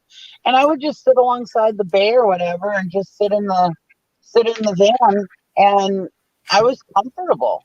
People thought I was strange, but I mean, I've had the cops called on me because I was taking naps in my van during the day or in the truck or whatever. But I don't know. I like sitting in my vehicle. It's It's comfy. a good friend of mine that I went to high school with, he has a sister that writes, and she's got a good bit of, she writes romance novels. Okay. And she writes in the car. She'll get in the car and drive to freaking Atlanta and and then when she gets there, she'll have lunch and then she'll turn around and drive back. When she gets back, she's got a whole book written. Yeah. Because she just sits there and dictates it as she's going, and then she's got a person that transcribes it. But she said, I can think. Yeah, it's not like I don't like my house. It's just that I don't know. Maybe it's because before when I was, well, I'm still a mom, but I mean when my kids were home all the time, it's just quieter in the vehicle, and I feel more at peace in the vehicle because I don't have everybody, mommy this, mommy that, And I guess it just kind of, it's still that way with me. Well, it's probably the same way with you. You couldn't get to the bathroom without a kid coming in with you, when they were little. Mm-hmm. What you doing? Blah, blah, blah. I still do that. That's why I like to mow the grass because nobody can bother me while I'm on the lawn. It's like peaceful. It's my time where I just have my thoughts to myself and I can think about stuff. And I don't have Jim mansplaining something to me or somebody wanting me to do something. Is he keeping you down? No, he'll keep me down, but I mean, it's just like he starts going off on one of his telling me something or over explaining it. And sometimes I just want to not talk. I just want to sit quiet on a lawnmower. And that was the toilet with me because when the kids were from way little, unless they were bleeding or something, don't bother me in the toilet. So there's a lot of times where I would just hang out in the bathroom and they think I was in there taking a crap and I was just in there sitting on the toilet just doing whatever, reading a book or whatever. First of all, I probably thought something was really wrong with you that you're in the bathroom for hours on end. Oh, mommy's got to take these 4-hour craps. What's wrong with her? Well, you make sure she gets fixed as soon as you can, and check out with Joanna. Joanna said that Jolene got a 4-week-old kitten from somebody walking down the street. Yeah, Jim's got a cat too, but it's not coming in the house. Check with all your check for any spay neuter clinics, any adoption groups, and see if they can get you a good deal on having that kitten spayed, whichever it is. I can't believe you paid $10 for a damn pack of smokes, Joanna. It's time to give it up, honey. It's time. That's how much they are here in Duluth. $10. Last time I bought a pack in Superior, they're cheaper, but in Duluth, they're like $10. Gary always gets mad at me if I buy a pack of cigarettes in Duluth if I forget to grab them before I go over the bridge. Oh, I need to buy those in Superior because Superior and Duluth were right next to each other. We're separated by a bridge, so it's only 2 minutes between the two. So yeah, and I live on the Wisconsin side, and so I go through Wisconsin. I'm in Wisconsin all the time because I live there. But if I go to Duluth and I forgot and I got to grab a pack of cigarettes, It sounds like I don't know whether y'all had them up there or not, but down here we used to have these little things. They were like little kiosks, and they were probably maybe 6-8 feet wide, maybe 12 feet long, and they would sit out in the middle of a parking lot, and they had a drive-up window on each side, and they sold cigarettes and pop. Yeah, we don't have those. We have them here, like these tobacco huts, but we didn't have anything like that in Wisconsin. I'm just saying that's what they need. Y'all, you need to get Gary to build you a couple of those and set them across, on the. Yeah, we got them here. Side of the lake, or the river, so people can just drive over there, swing by, pick them up a pop and a pack of cigs, and. There must be something with regulation or something, because they are down here and they'll be the size of a garden shed, and they're usually drive-through. But up north, we don't have anything like that. You have to actually go out into the gas station and buy them or store.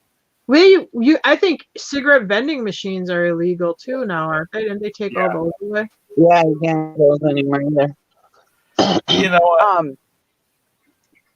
When I was a kid,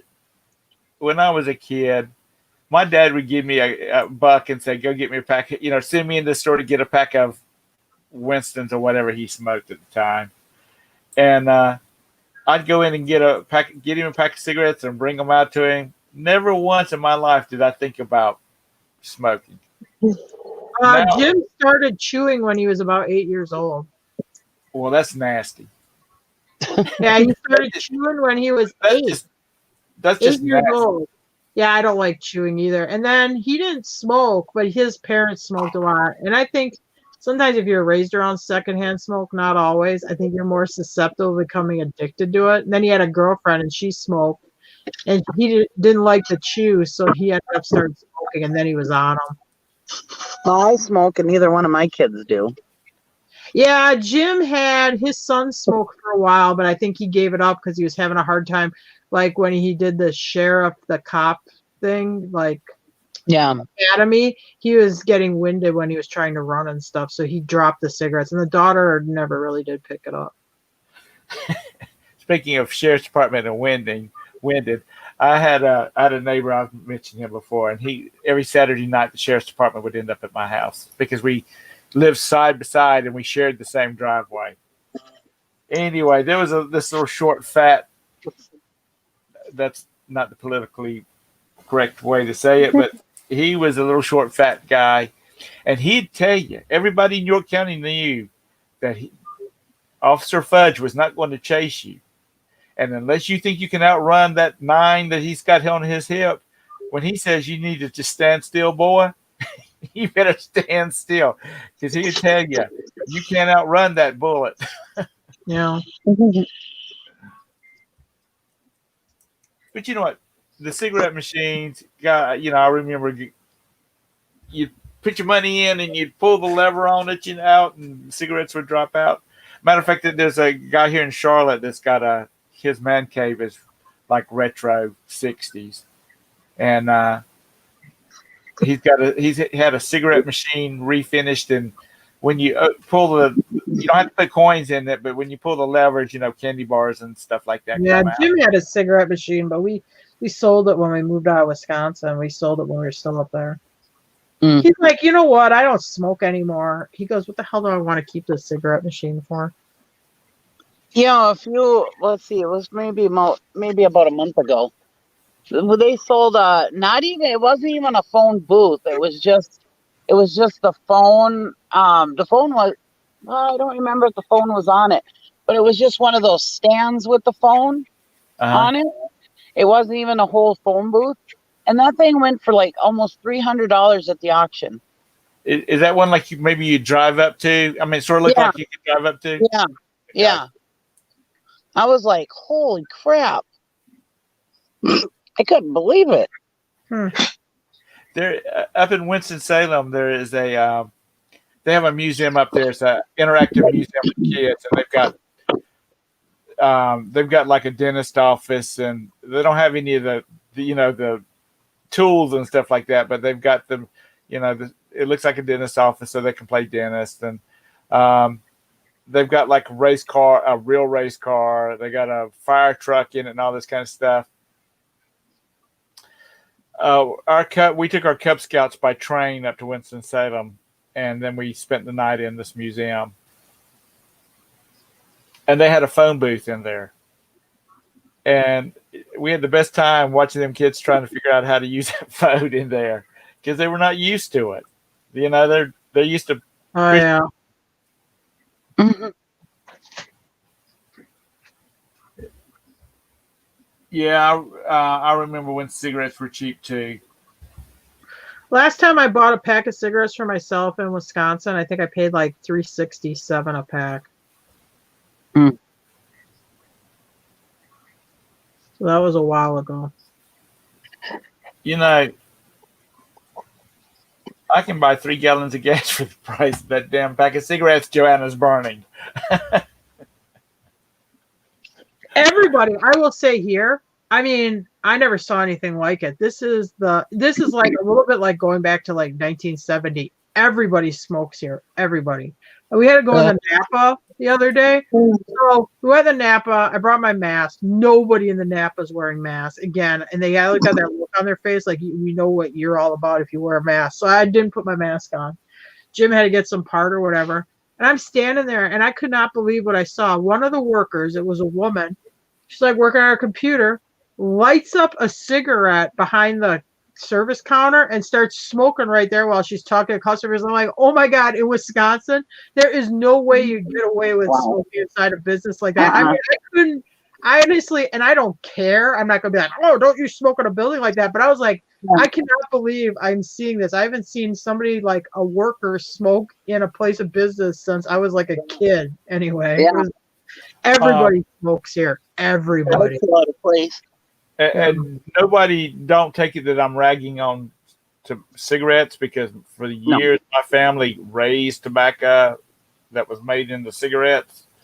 I mean, for 40 years they raised tobacco, so I'm not, I'm not ragging on it. Is that why you're rich? Mm-hmm. No. Tobacco money? Yeah, pretty rich tobacco farmer. My family was poor. They were just dirt farmers. They were just poor, simple tobacco farmers. Yeah, poor tobacco farmers. Poor, simple tobacco farmers. Tara, did you ever watch any of that show I told you to check out? No. The one in Kentucky? No. Kentucky? No. I haven't been watching TV and I kind of forgot. Okay. Sorry. You're lost. My son did. They did cut the tobacco field across the street from our house. So then at night, my son goes over there. They like miss some of the tobacco plants, or like, because they cut it by hand. They don't even use like a combine or whatever. They just go out there. They've got a whole herd of people with machetes. They cut it and stick it by hand. Anyway, so there's like some where they don't cut it down all the way. So my son's over there grabbing these tobacco leaves and drying them behind our house. So because he's gonna make Elizabeth, his aunt, Jim's sister's real into making soap. So he wants to make tobacco soap. I'm like, okay, now do you really think anybody's going to want tobacco smoke? For the person that wants to smell like secondhand smoke, tobacco. Yeah.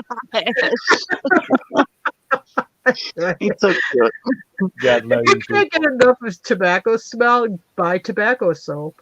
Anyway. I tell you what, it has changed. Back when I was, up until I was about 13 years old, they went out and they harvested.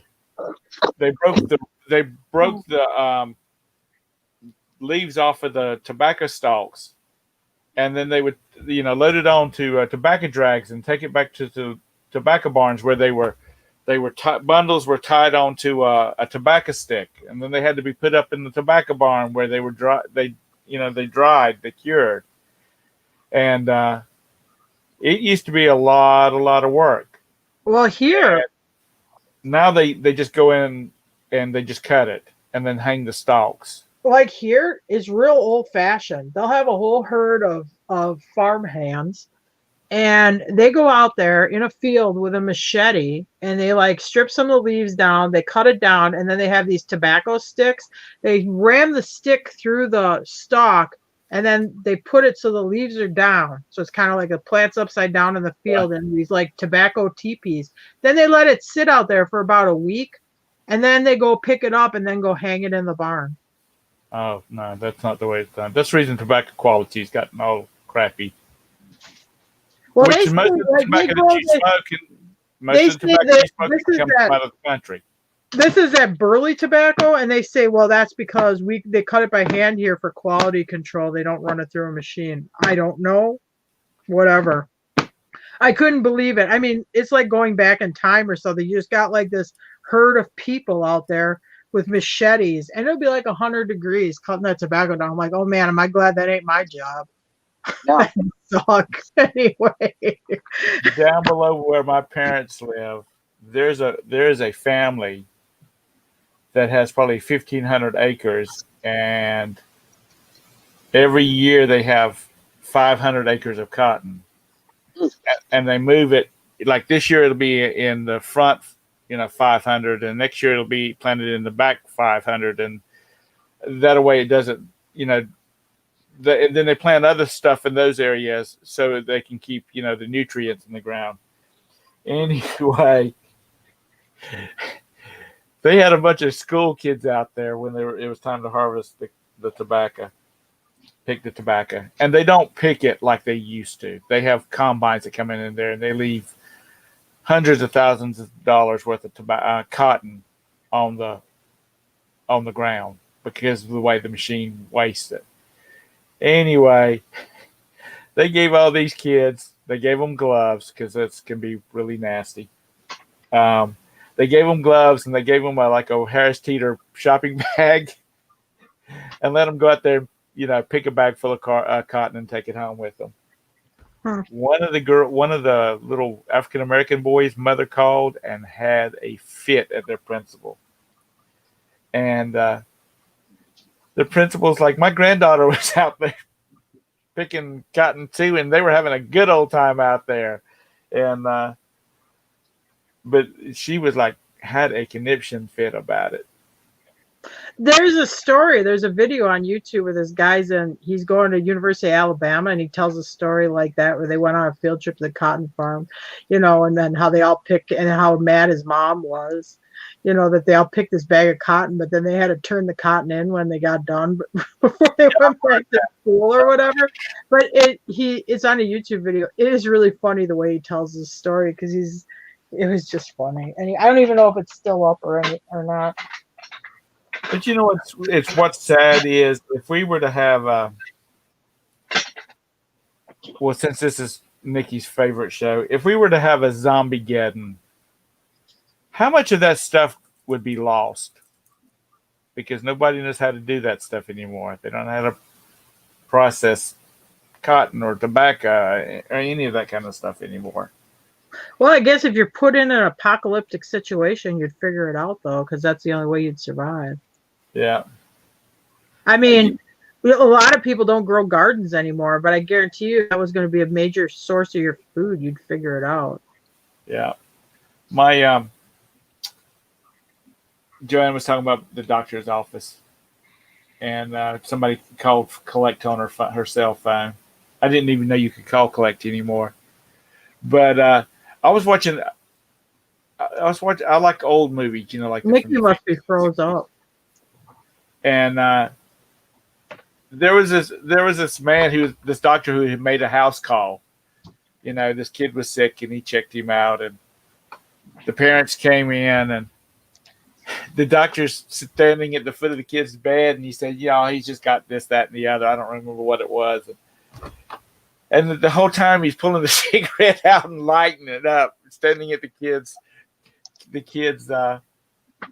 foot of his bed. Be careful. And I'm thinking to myself, this day and time, if you're wealthy enough to have a doctor make a house call, you're going to have a stroke if he lights up a cigarette around your kid. And it's just what it is. I think people just gotten too carried away with crap. Yeah. I mean, I remember when I could fill up my Jeep CJ5 with $5 worth of gas. I remember when I was a kid. Well, I guess it's getting a while ago. A $20 bill is like, oh wow, I got a 20. That was like a good amount of money, and now it's like $100 bills, like having a 20 back then. I don't know. Yeah. Well, I was watching this thing on one of the finance channels, and this guy said they were talking about millionaires, and this guy who was like this financial whiz accountant type person. He said, "Sorry, Nikki, we ran you off." He said, you got to remember one thing. $1 million is not like $1 million used to be. He said $1 million now would have been, he said, it's easy to make $1 million. You can have a net worth of $1 million without really hardly trying. Time you have a house and you have a 401k account and, that kind of stuff. He said, that's the reason like billionaires is the catchword now, because it just kind of progressed up to the fact that $1 million doesn't buy what it used to be. I mean, Probably not. I don't know if I get there. I'll let you $1 know. million now. I'm not worth $1 million, so Oh, Tara, I don't think I'll ever will be. you get out there and start digging up them barrels in your backyard. I wish I had some of those. You're like Todd. Todd goes out there and just turns that oil well on and pumps him out of a drum of oil. They got mostly oil wells around here. They weren't even pumping. I don't think it was worth pumping there for a while. It was too cheap. Yeah, there's a company here that they buy sites that have oil on them, and then they sell off like oil wells to investors. And I heard that they just totally went busted because nobody was buying.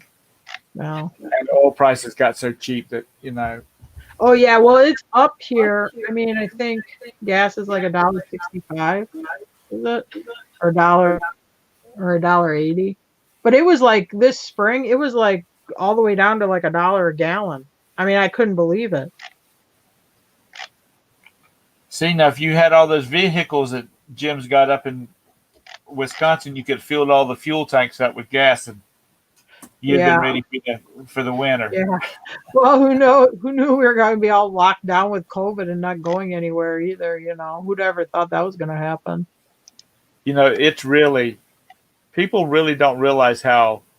I think it's my opinion. Most people don't really realize how much COVID has hurt businesses, because people were not going out. Well, it isn't just that. People were not earning any money to pay for stuff. Well, and it's not just that. You've had like some businesses like here, the state I'm in, Walmart and that. I mean, Walmart just quietly kept, selling millions of dollars worth. But then you had another store that was a smaller mom and pop, and they had to shut down during the beginning of it because of what the restrictions were that the state put in place. I mean, how's that really fair to that person? Yeah, it wasn't. Or a restaurant. I think it was in New Jersey. I think it was in New Jersey. The Walmarts had to rope off their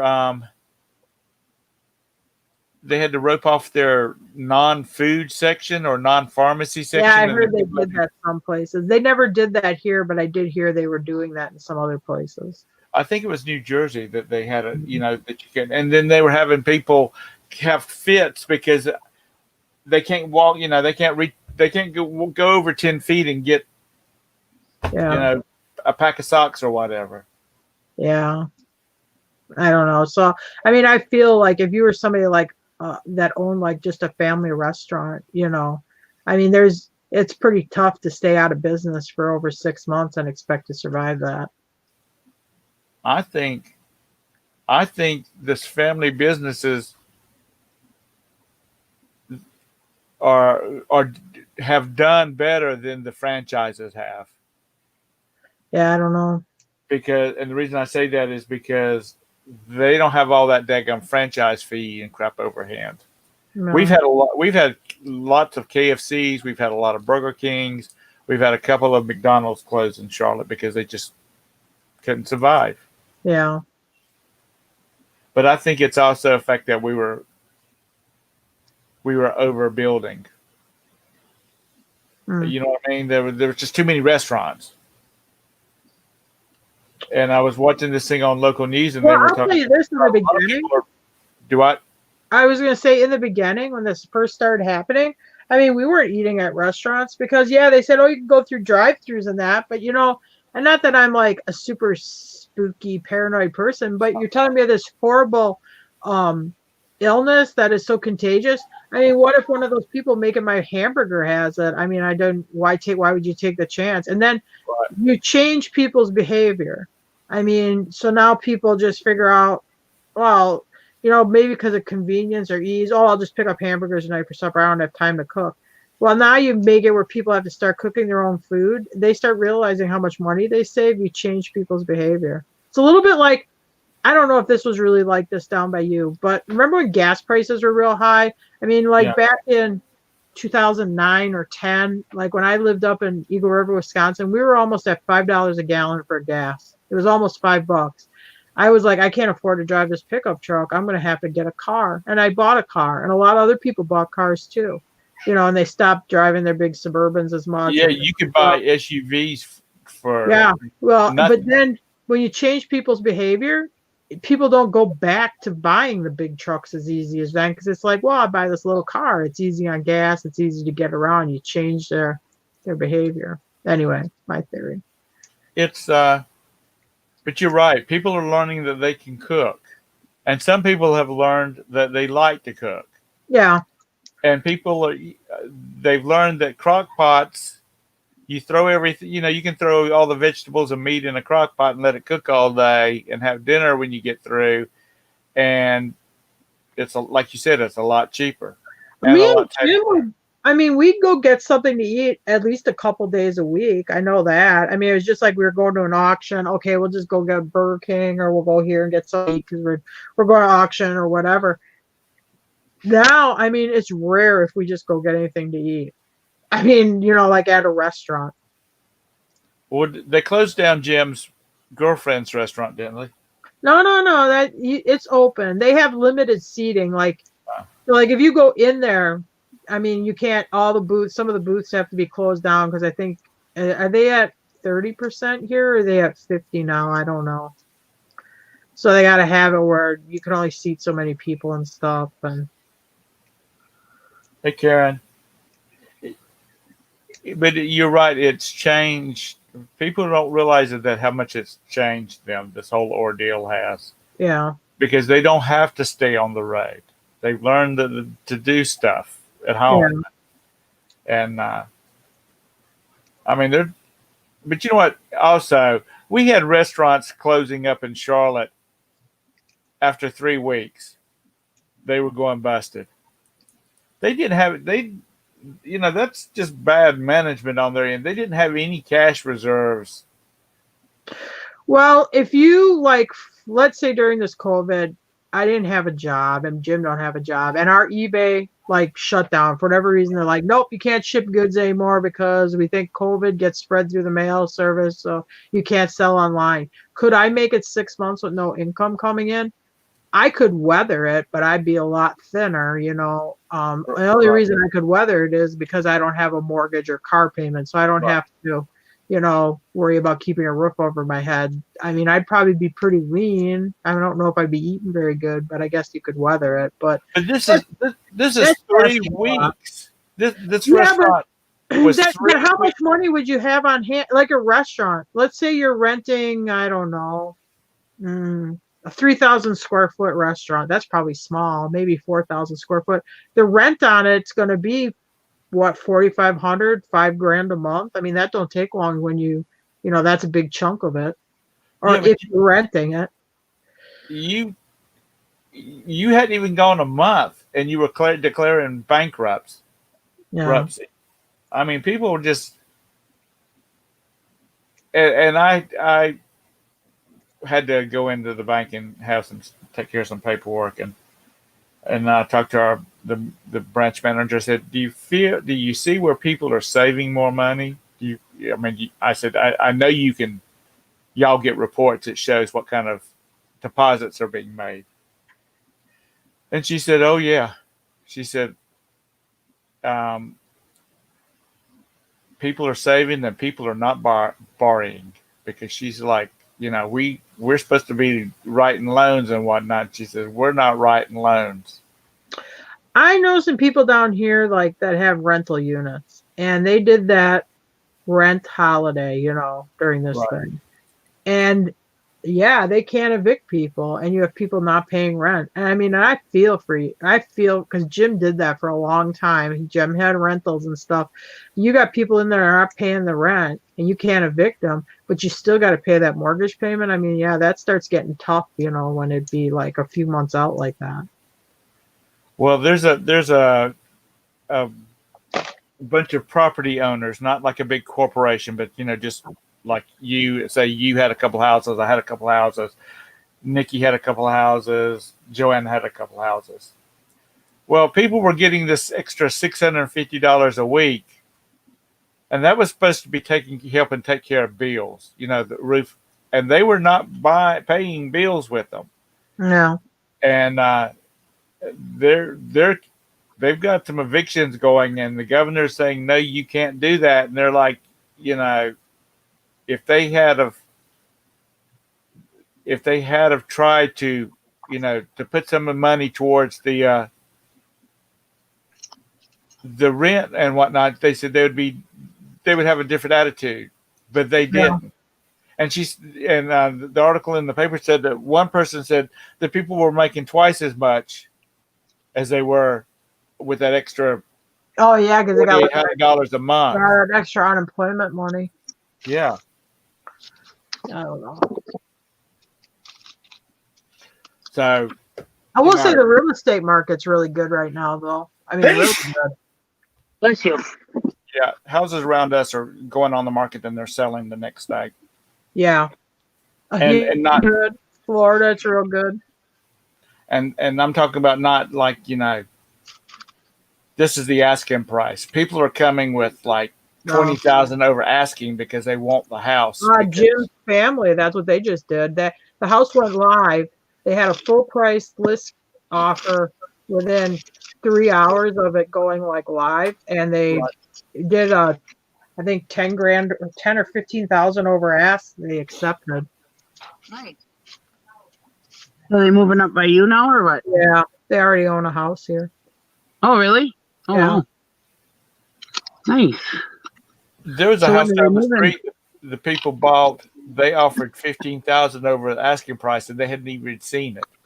They had a house here. The house they bought is better, but they had wrote a full price offer on another house, and it just got rejected because they're like, you're gonna have to write over ask. There's just too many offers coming in on that house, and this is in the middle of nowhere, Kentucky. I mean, and I talked to a real estate agent, and they're like, yeah, it's crazy. We got a lot of out of area people moving in the area and stuff, but it's just I would say a house here, if it's priced right, it's on market no more than 14 days.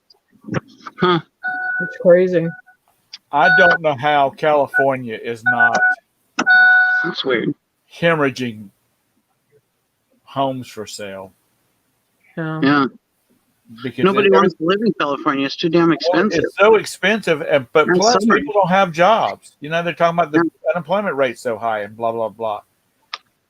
Well, who the hell's They had that house in Kissimmee, and they had people there was a guy from Atlanta that he couldn't get down there fast enough. He sent his real estate agent to look at it and wrote the offer on just his real estate agent looking at it. Huh. Oh. Well, like I said, the house down the street. He didn't get the house. He didn't get it. But anyway, that was one of them.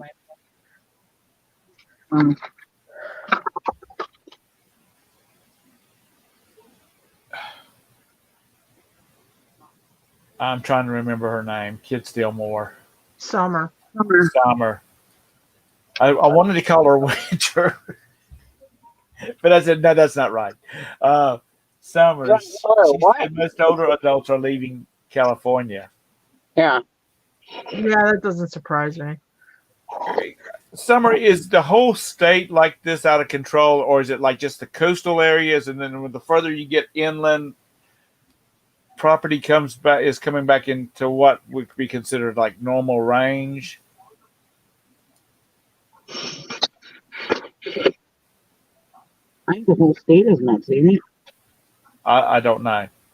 I just know that back in 1989, when I was out there, this little cracker box that would have sold for like $15,000 here was like 400 grand out there. Yeah. That's the land of fruit and flakes. Yeah. Yeah, but isn't it like Jim told me? It's like they have just the state of California has like the 5th biggest economy in the world. I mean, without the U.S., just how big their economy is alone. Yeah. I mean, they are huge. And you have a lot of big money industry out there and big money people. Pick Joy said it's very expensive here in California. We are moving to Texas by the end of the year, and my parents are going as well. Well, honey, you better hurry up because the end of the year is coming quick. Nice.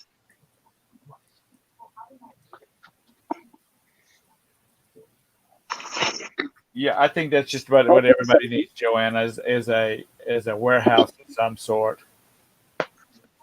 You know, Tara's around the plantation. She's got 4 or 5 outbuildings out there and a cabin. No, I don't have the buildings I had up north in Wisconsin. I need to build something.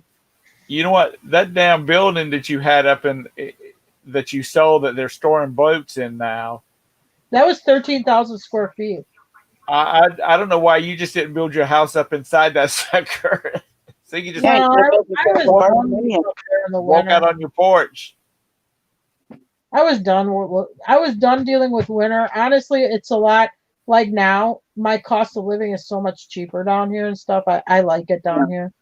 I mean, I was paying, well, not that it's a lot of money, but I mean, up there, my property taxes were like $3,200 a year. Down here, they're like $500 a year.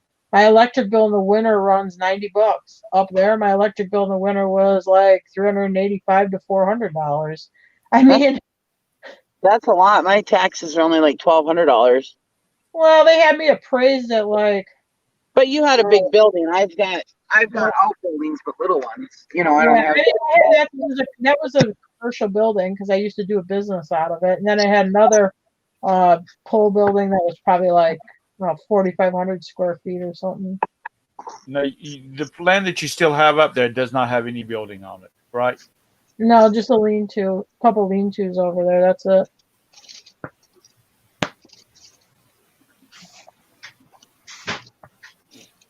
Yeah,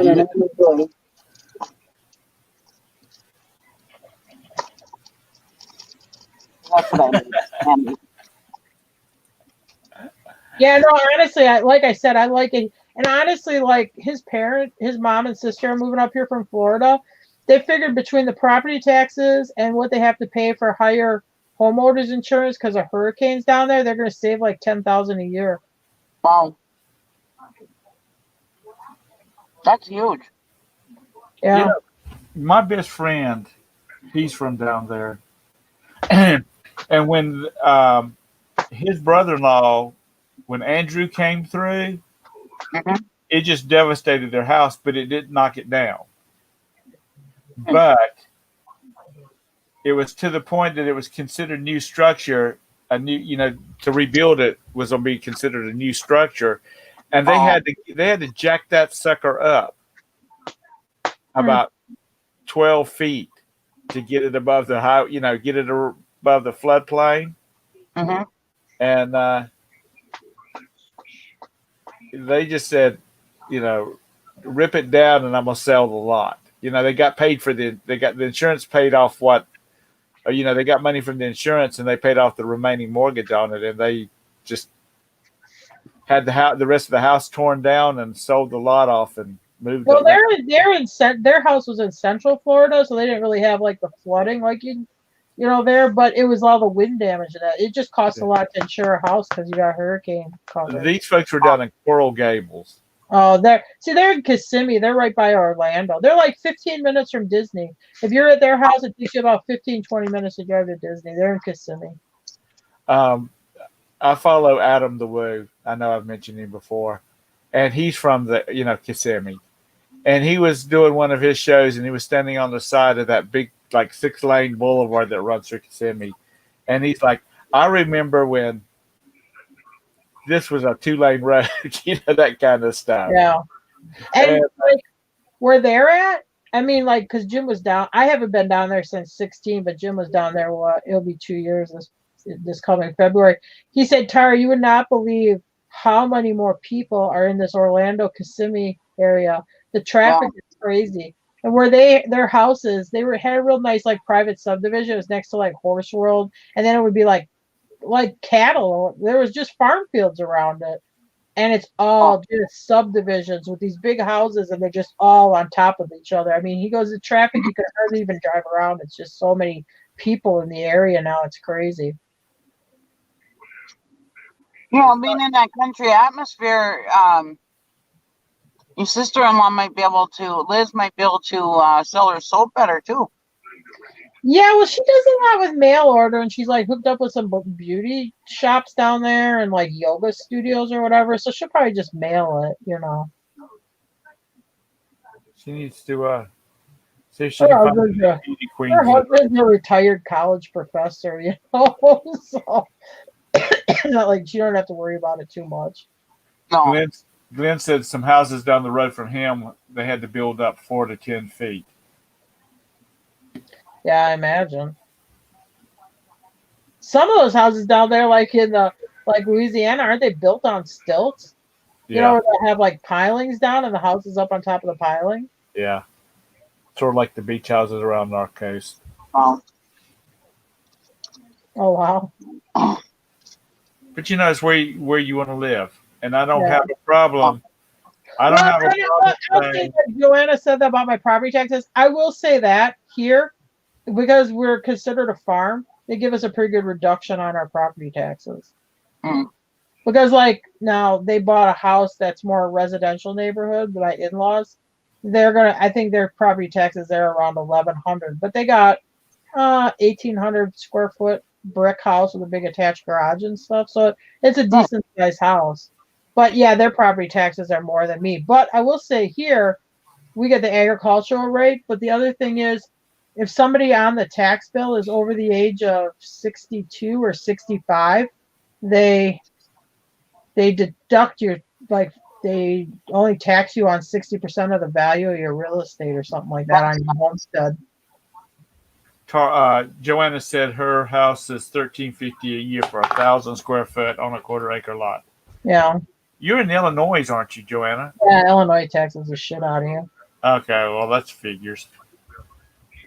When I lived down by Waukesha County, which is by Milwaukee, we lived in, I don't know how many square foot it was anymore. It was just a 2-story Cape Cod house, but it was not anything really huge on an acre piece of land. And when we moved out of there in 93, I think our property taxes were $5,700. So when I moved up to Eagle River, I'm like, woo, these taxes are cheap. I only paid $1,200.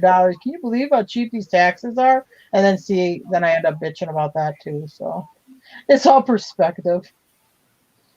I know my dad in town in Duluth, he pays, and he's got 5 extra lots also, but he pays almost $4,000 a year, or he does pay $4,000 a year for his taxes. Yeah. Well, if he's got some lots that's connected, I mean, you know, if he And he's bought, in the city limits. Is he in the city limits? Yeah. Yeah, they will. You pay more taxes in the city limits. You also get more services though too. You got like garbage pickup and stuff. Well, no, he has to pay that separately. Oh. Nikki, you got to chew tobacco? Huh? Did you just get you a plug of tobacco? Are you chewing tobacco? Chocolate. It's different here too. Like in Wisconsin, you split your property tax in half, so you pay like your first half in January and then your second half in June. But here, like our tax bill, when we pay it November 1st, we'll be able to pay it. It'll be a lot less, and then it goes up like $50 until like January, and then if you don't have it paid in January, I guess then you could get in trouble. But they don't like split the tax bill in half here. Yeah, they'll be selling off your property. And you also have to pay your property tax to the sheriff's department, which I think is really weird too. The sheriff's department? Yeah, that's who collects property tax.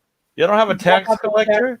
Yeah, he's the tax man. We have these things that are called PVA offices, and the sheriff's department office is there, and the sheriff's department collects the taxes, like your property taxes. My God. Which, like, when I was in Wisconsin, you just paid your property taxes at the courthouse, you know. Well, when we were up in Wisconsin, your first half of your property taxes you'd pay to the township you lived in, and then the second half of your property taxes you pay to the county courthouse. Well, y'all did some weird things up there. I don't know. I think it's weird down here. Well, you live down here now, don't you? Yeah, but it is different. I mean, like that's different. The taxes on your car, which is kind of like your registration, but then the registration is like in Wisconsin. Like when I registered Oh, when I registered Jim's box truck, this like blew my mind. So we registered it. It cost us $36 for the year. Like in Wisconsin, I don't know what was Wow. it, 150 or something. Almost two. It's like $200 now to register a vehicle. $200 Yeah, because some. I mean, Jim was paying quarterlies on the box truck, so I don't even remember what it was. But it cost. I'm not kidding you, and that's a 10,000-pound plate, Nikki. $36. Yeah. $36 for the year. I mean, you could have knocked me over with a feather. I could not believe it. Yeah, and that's what it'll cost me. Like when I register my Expedition. Well, I think it's due in February. It cost me like $35 to do it. Can I use your address? I'm gonna get all my vehicles registered. Yeah, I couldn't believe it. Anyway, Get you a tag-along trailer camper and set it up on like far corner of her land, and just Yeah, I'm gonna register everything down in Kentucky. give Brandon a couple of dollars a day to run down and get your mail out of your mailbox. Yeah, Then express mail it, or overnight it to you or whatever once a week. I got nothing to hide. He can just read it to me. yeah, I couldn't believe it. Honestly, The people next door sold their house, and they're still getting, which nobody's moved in it yet, but the Pat and Herman are still getting mail over there. And so I go over there and I look in the mailbox and I call her up and I say, okay, you got something from Humana that looks like it's a bill. I don't have anything with Humana. Throw it in the trash. Then I save it up, and then she'll come down here after she's got 5 or 6 pieces of important mail. But she doesn't. They live on the north side of Charlotte now. But I got a call from the sheriff the other day because I wasn't home when he came. And he goes, "We got a welfare check from the mailman. He doesn't know if you're living here." And I said, "Yes, I'm living here." I said, "I just wasn't home when you were there." And he goes, "Well, I'm here now." And I said, "Well, it looks like I'm living there, doesn't it?" And he goes, "Well, yeah." He says, "The lawn's mowed and stuff." I said, "The reason why I'm not picking up the reason why he thinks I'm not living there is because my mailbox was stolen a few weeks ago." I said, "I haven't put another one up yet. I put a hold on my mail, so they hold it at the post office." I said, "And when I get a minute, I'm going to get a post office box so I don't have to worry about it." Because they're always destroying my mailbox out there. I don't know why. You live out in the country. Huh? You live out in the country. Nobody else Got some mailboxes. And that's the thing. I don't even know that many people out there, so I don't have any enemies. Teenagers think that's fun. Yeah. But I mean, this time they literally stole the whole mailbox. They didn't just knock it off its pedestal. They just stole the whole freaking thing. Did you have one made of solid aluminum or something? Yeah. Aluminium? Well, that's why I always, when I'm at auctions, I'm always grabbing mailboxes because I'm going to go through mailboxes so much. But yeah, the mailman, because my mailbox has been missing for so long, he called the sheriff and asked for a welfare check on me. I was like, really? David said, "Isn't the mailbox attached to the truck? Can't they just slide it through the window?" I leave my window down a little bit so you can just put it through like a mail slot. there you go. Now, how far did your girls live away from your Did father? they take the mailbox away, or did they just smash it all up? They completely stole it. Because I'll tell you this, frick, if you got a tree or something there, put a game camera up, because I knew somebody up in Eagle River, and he was like, they were drunk after bar. He's probably like, 18, 20, went and smashed up a mailbox. It was a big deal because that's like a felony. And they did end up getting the charges reduced and got him off, because otherwise he'd never want to be able to own a firearm or stuff like that. And then, this person was like a big hunting family and stuff like that. But yeah, that's a felony. They could get in a lot of trouble if you caught the person doing it. Yeah, the sheriff, he says, "Well, I decided to call you before I went and searched the house." I was like, "I'd be pissed if you were in my house." You had to toss in your house because somebody Get out of my house. You don't need to be in my house. What the hell?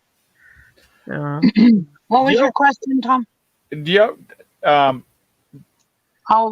close are my kids to where? Oh, how far do your kids live away from your father? Don't they live in Duluth also? They live in Superior. Oh, they live in Superior. Yeah, but they only live it's about 15 minutes to my dad's from their house. Now, And then Superior, my dad also has my nephew who lives less than a mile away too. so Superior is in Wisconsin Yes. and Duluth is in Minnesota.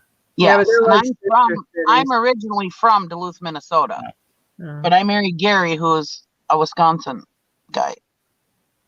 All it is a bridge. There's the state line. It's a bridge that separates the two, but they're kind of like run together. We're the twin ports. So does your father drink a beer tree? Oh yeah. I love that guy. He's got a little mini fridge down in the basement with their beer in it. I love the guy that does the Manitoba. Oh, the Manitowoc Minute. Yeah, I love that. Manitoba's in Canada, Tom. Manitowoc. Okay, whatever. Big difference.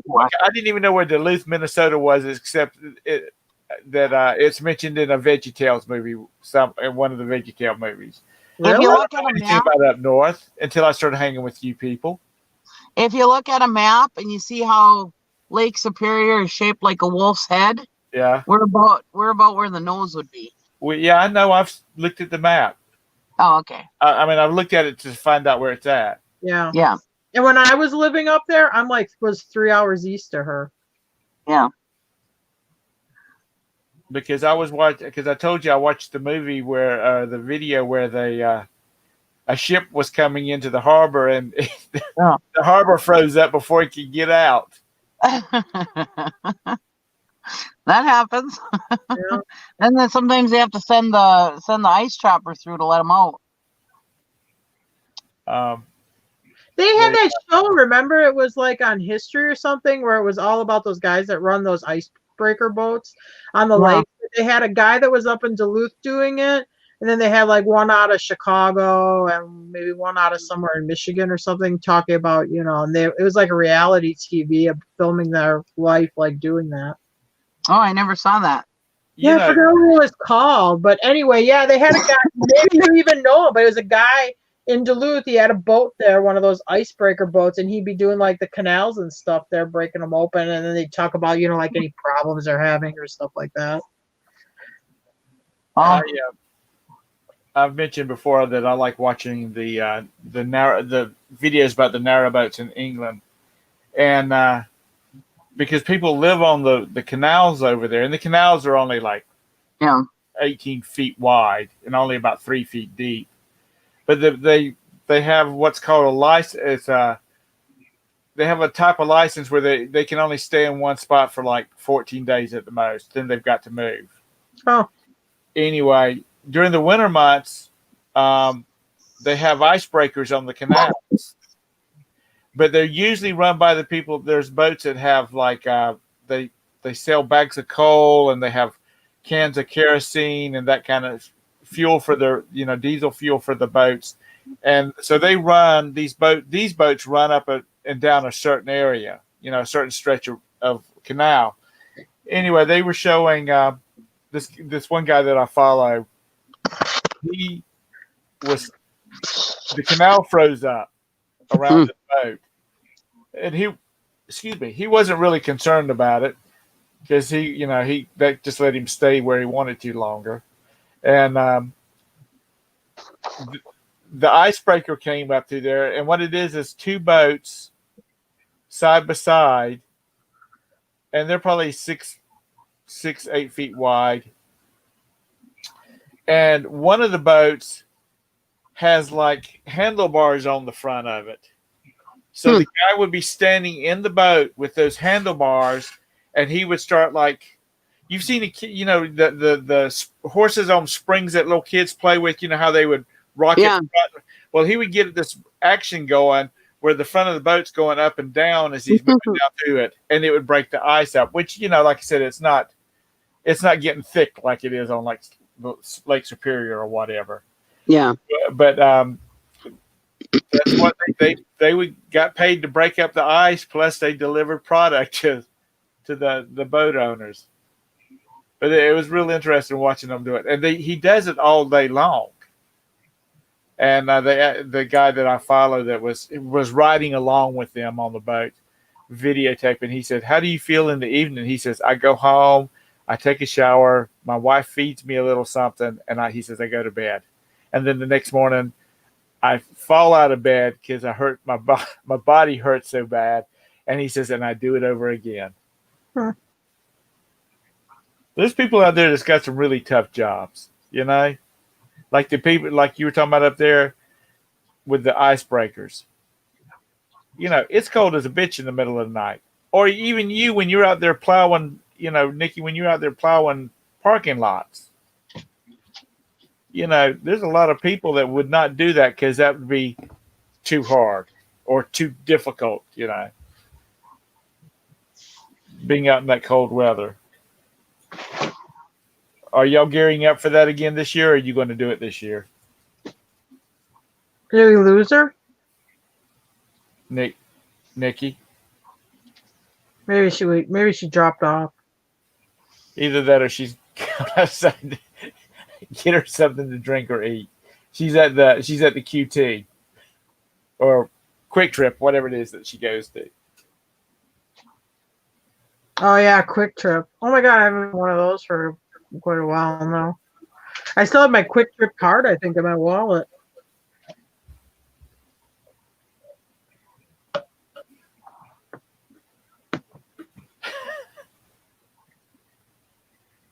It's so is there times that you miss it? No. I asked Jim, he's there right now. I'm like, well, does it make you long for Eagle River? He's like, no. No, actually, I really do like it here. There's a lot of stuff. It's my kind of lifestyle here.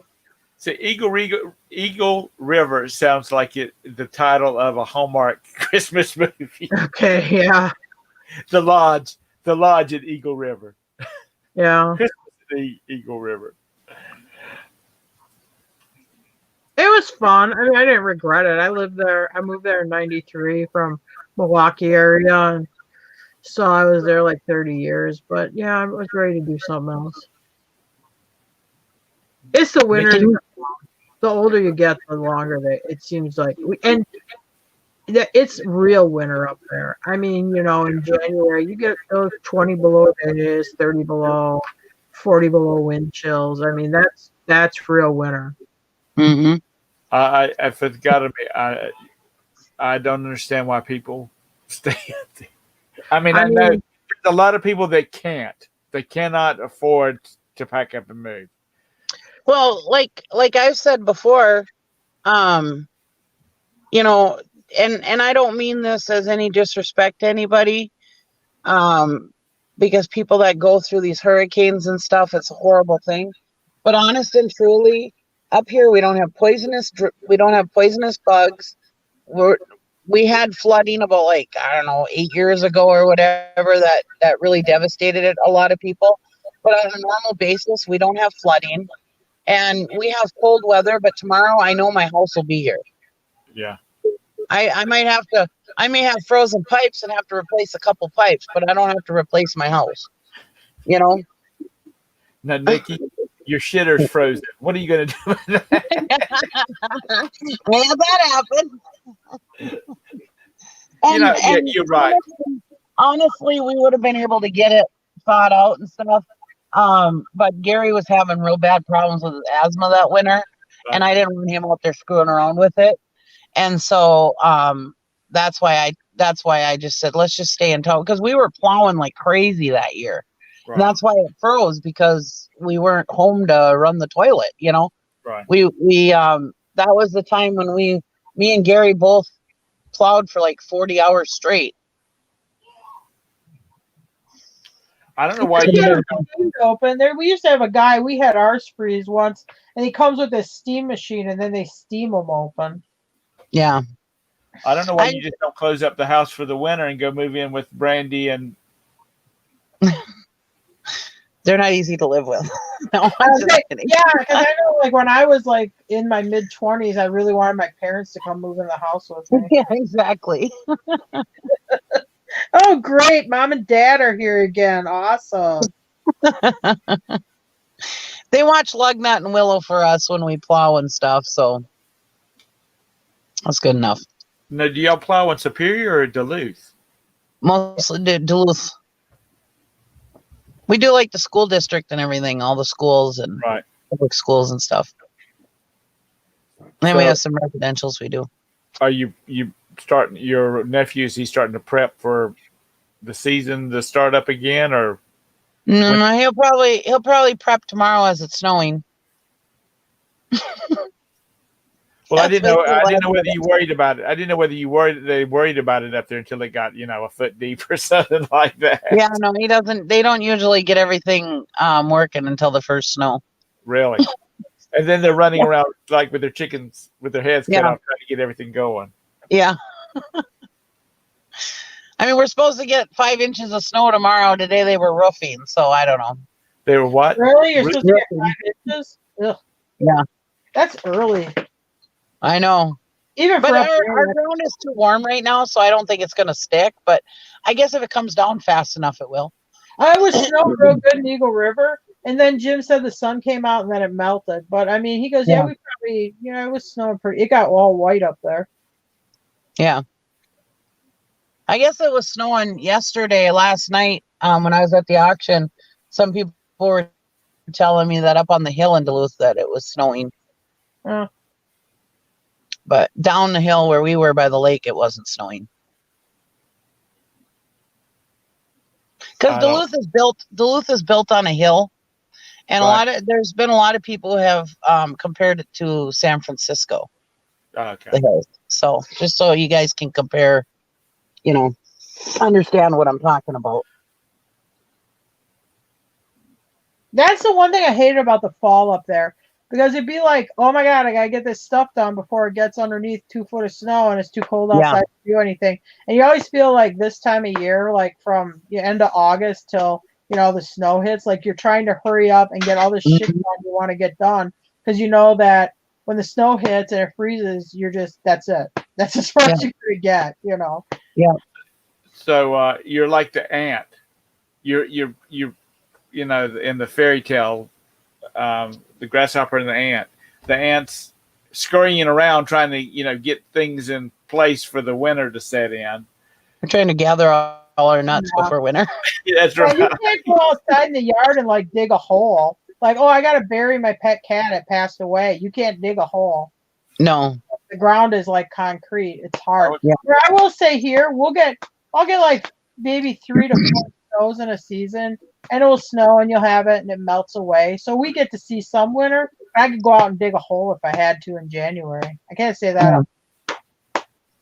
No, when our Saint Bernard died, and let me tell you, that's like carrying a human being out of the house because he was like 260 pounds. Yeah.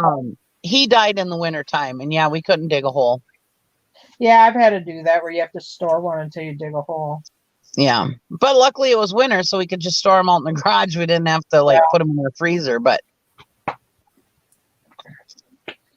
David says, I'm still waiting for a pollster to call me. They never do. So now I have to treat telemarketers like pollsters. Oh, boy. But I'll agree with him. I've yet to have a pollster call me, which we're going to go vote tomorrow. Our early voting started, so we're going to go vote tomorrow. Yeah, I'm going to vote November 3rd like an American. Well, I see. Here's my thought. I just want to make sure that my vote is in, so somebody don't vote before I can get in there to vote.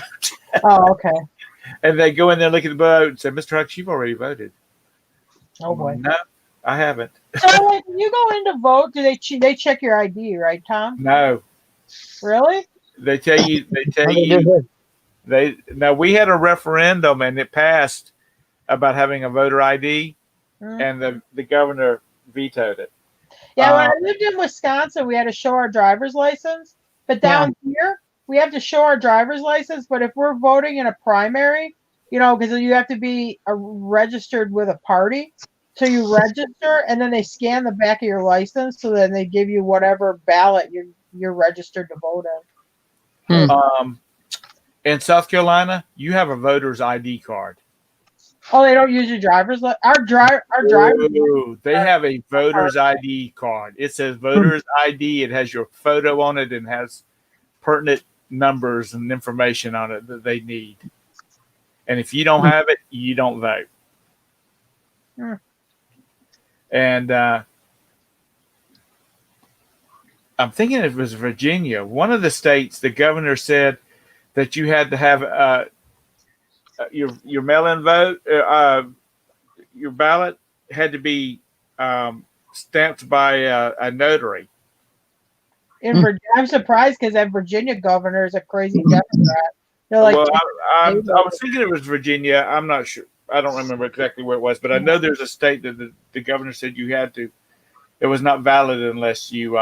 Do you vote for Lindsey Graham or is he South Carolina? He's South Carolina, but we are Lindsey Graham supporters. Yeah, he's supposed to be in a real tough race. Is that a close race? Yeah, it's supposed to be. Well, allegedly, it's real close. I don't know. But what about but the guy in North Carolina? Now that Republican's looking better because isn't there some kind of sex scandal with the Democrat? Yeah, Tom Tillis is the candidate running against Tom Tillis, the Democrat. He was caught having an affair. Oh. And I'm gonna be honest with you. I don't care who you are, what party you are. If you cheat on your spouse, you should have to retire. Should have to resign right now because if you'll cheat on your spouse, you're going to really fuck me. Oh boy. I mean, that's just really the way I think about it.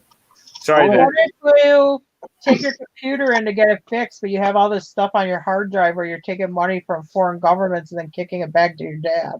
Should you vote for them? I didn't even know Tom knew that word. I learned it today. That was yesterday with the auction. This one guy, he goes, not to change the subject, but he goes, I heard it's supposed to snow on Saturday. I said, stop swearing. I said, I said, it'd be less offensive if you said the F word to me than the S word. S word. Yeah, I posted to somebody today. I said, I heard that y'all were going to get the S word up there. Yeah. That's like swearing. Are you still working at the auctions?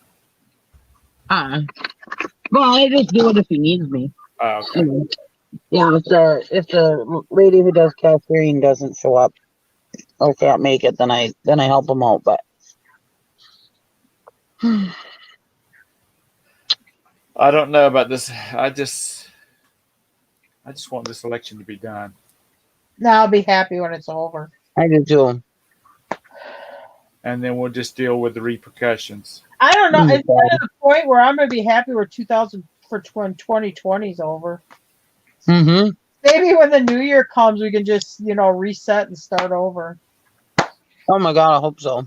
I told somebody the other day, I was like, what 2020 has brought us so far, I'm scared shitless of what the winter's gonna bring. What kind of hell the winter? Yeah. David said, I have no opinions on politics. Vote Trump or you will end up somewhere very hot, and I'm not talking California. Yeah, no comment. The sad thing is that, those of us that are not, and I don't want to start a political debate about this, but those of us that are not Trump supporters are really in a pickle because I don't want Biden either. Yeah, he's not a good candidate. They pushed a really bad candidate there. I've said all along he is a disposable candidate. Yeah. They don't have anybody they really want to throw up against Trump. Mm-hmm. And so they're just throwing a disposable candidate. But honestly, and I wouldn't vote for I'm not endorsing anybody on the other side. If they'd have run anybody other than him, I suspect it would have a better chance than Biden. He's just too swampy.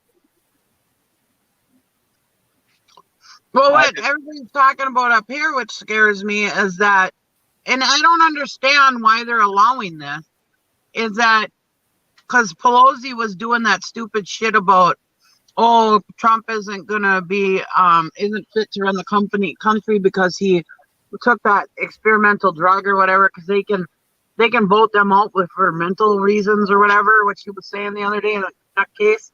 Oh yeah, yeah. Pelosi's not gonna work. And then she said, well, with Biden, you know, because he's off his rocker a little bit. So if she was to get him, if he was to become president and she was to get him out of there because of mental whatever, the vice president that he's got can't become president because she's not an American born citizen or something. Well, and so then that means Nancy Pelosi would be, because she's like the leader of the speaker of the House or whatever. I'm not a politician. I'm not a political person, but anyway. Well, she's third in line, but I thought Kamala was born in the U.S., but to immigrant parents.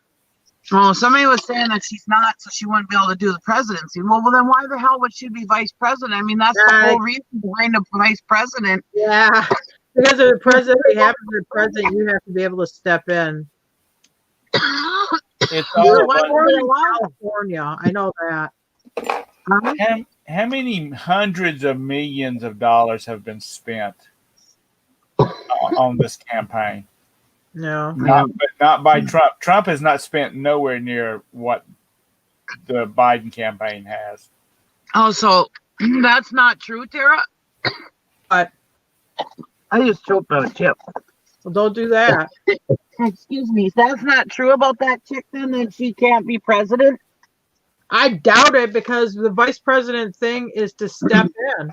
I mean, well, that's what I said. Why would they allow that? You know, I know. Let me put it this way: I know her mother's an immigrant from India who I think got U.S. citizenship, and her father is from Jamaica, who I think is a U.S. citizen. She's born in California, and then sometime when she's like maybe 5 or 6, they moved to Canada until she's 18, and she comes back here. But I'm pretty sure that she had U.S. citizenship. Yeah, but she was born in the United States, so that means she's born in California. I'm reading something right now. It says that her mother is from India and her father is from Jamaica, but Harris was born in Oakland, California. Yeah. Oh, okay. Because they were looking at like Stanford or maybe some other California university. I don't know. But you know, Nancy's as bad as hell too.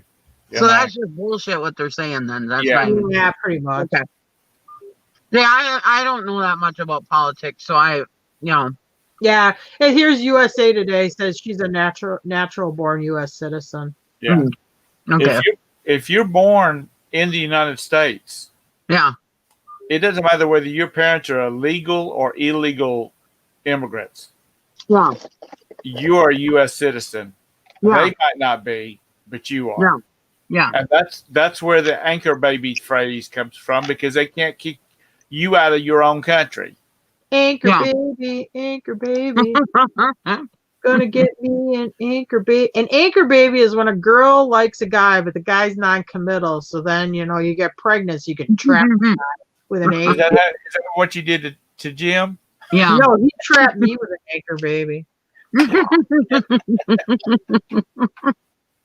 You're not right. That's how he caught me, was with an anchor baby. It was his only chance. I just think that Jim and I could get into so much trouble if we were in the same space for too much longer. Oh boy. We would go out and buy something, and you and Roberta would be losing your damn mind. I let Jim buy whatever he wants, because we have that kind of relationship, because that means I can buy whatever I want. You only have 2 horses, right? No, I got 4. Oh, you got 4. Yeah, I'm way down on horses. How many do you have up in Wisconsin? Well, I mean, like 10 years ago, I owned like 15 of my own. Plus, I was taking care of. I mean, I had 30, almost 40 head of horses I was taking care of. Is Brandon interested in horses at all? Yeah, he rides a little bit, but very like passively. Did you see the thing that I posted on Facebook where the guy runs up behind a horse And he gets kicked in the face? Yeah, I'm an idiot. and I said Savannah Clinton, which is my niece. I said, "Is that your daddy?"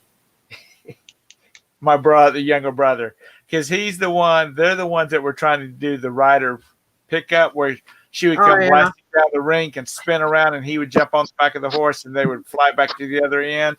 Yeah. And it never worked because the horse would always buck him off, and she thought it was all just funny as all get out until he jumped up there one time and the horse threw them both off, and then she had enough.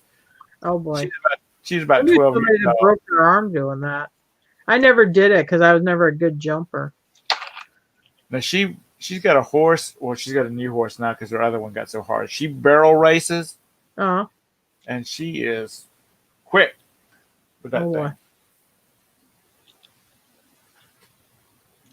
Dang, David, you're full of it tonight.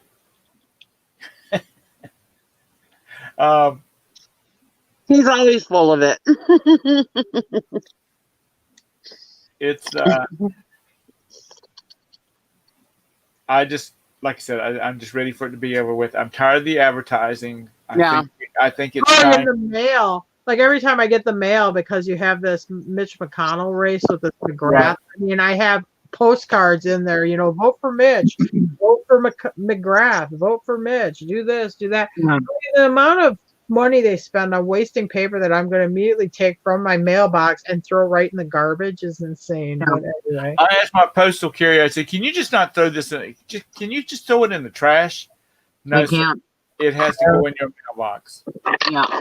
Well, I'll tell you what, I think it's time to raise the price of that crap mail, because that stuff doesn't even make it in my house. I walk to my recycling bin and I start chunking it. And junk mail and everything, except anything that's got to return a prepaid envelope in it. And then I send their junk back to them, unless it's a charity. I don't do charities, but if it's... Oh, God, dude, are you one of those people? What? Just throw it away. I used to work... when I needed to have a job, when I was on workman's comp, I used to work for this company. It was like a telemarketing. Well, it wasn't telemarketing. It was like customer service. Right. But anyways, sometimes I would, if the calls were slow, I'd have to open up mail for FLP or FPL, Florida Power and Light. Right. And you have to open up mail. And these people would send back religious things, or they just send back the advertising. It's like, really, people, do you not have anything better to do with your time? Oh, baby, I will put cardboard in that damn thing. Because they have to pay the difference. They have stuff. Oh my gosh. They have to pay the difference. Now, I don't get anything except credit card, want credit card, me to take a credit card with them or that kind of crap. So I don't need a credit card. I got all I need, and I use my bank. So don't bother me with that crap. I think they need to raise the price of that cheap ass mail. Okay. Because then if it's not profitable enough, then they can stop doing it.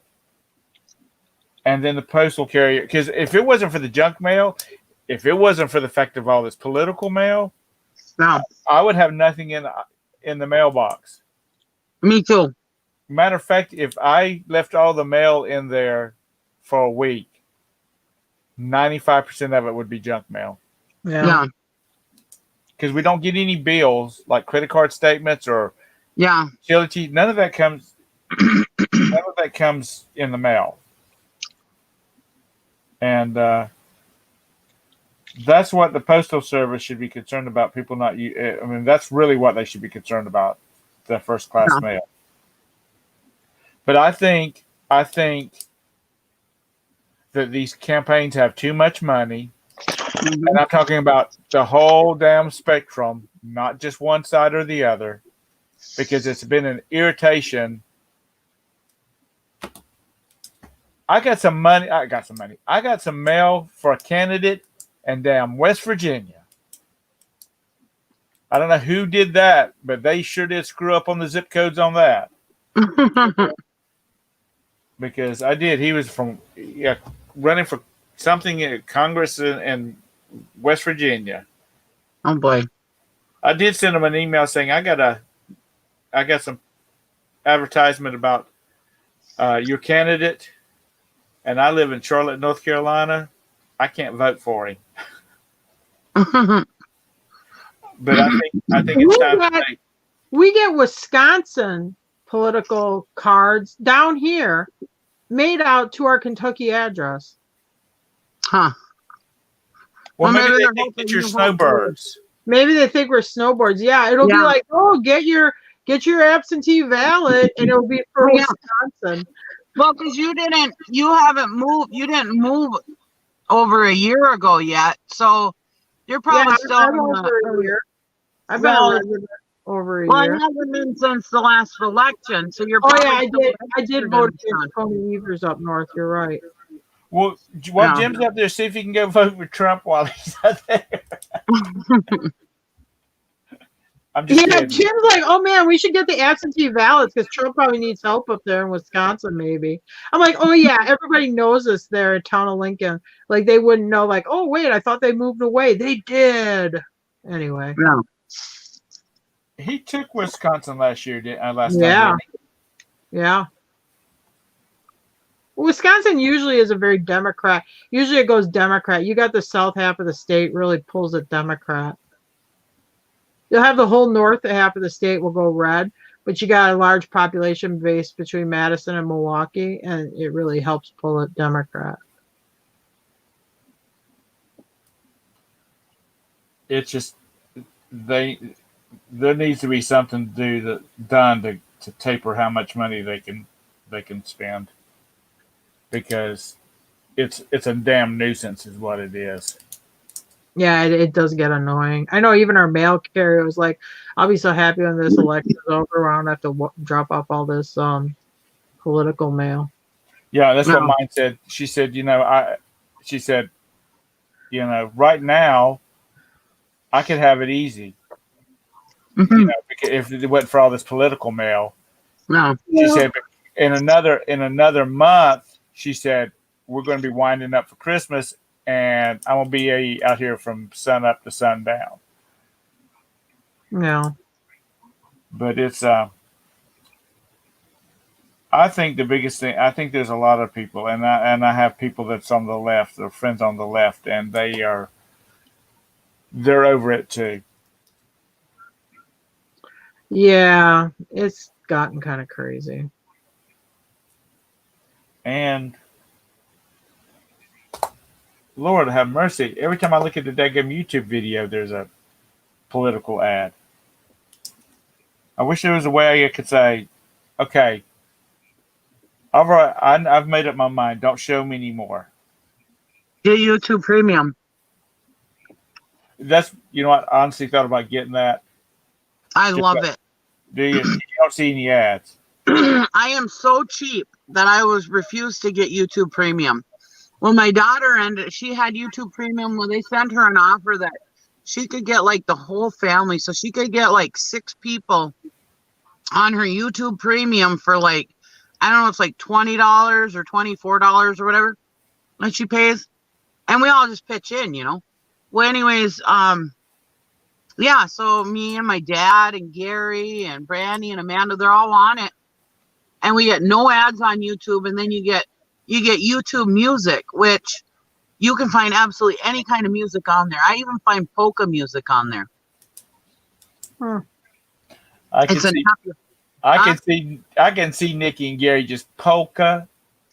I don't know how you conjugate that. Gary don't like Dancing the the polka. polka up a fire, just all over that dance floor. Gary don't like the polka. Oh, you don't. Mm-mm. Well, you need to you need to plug your phone in, hook up to the Wi-Fi, and go to my channel and watch all my videos. Let it play through all my videos. Yeah. so I can get some of that red money or whatever they call it now. That was what the YouTube Red used to be called, wasn't it? Yeah, Okay. I think so. So just go over Yeah. there.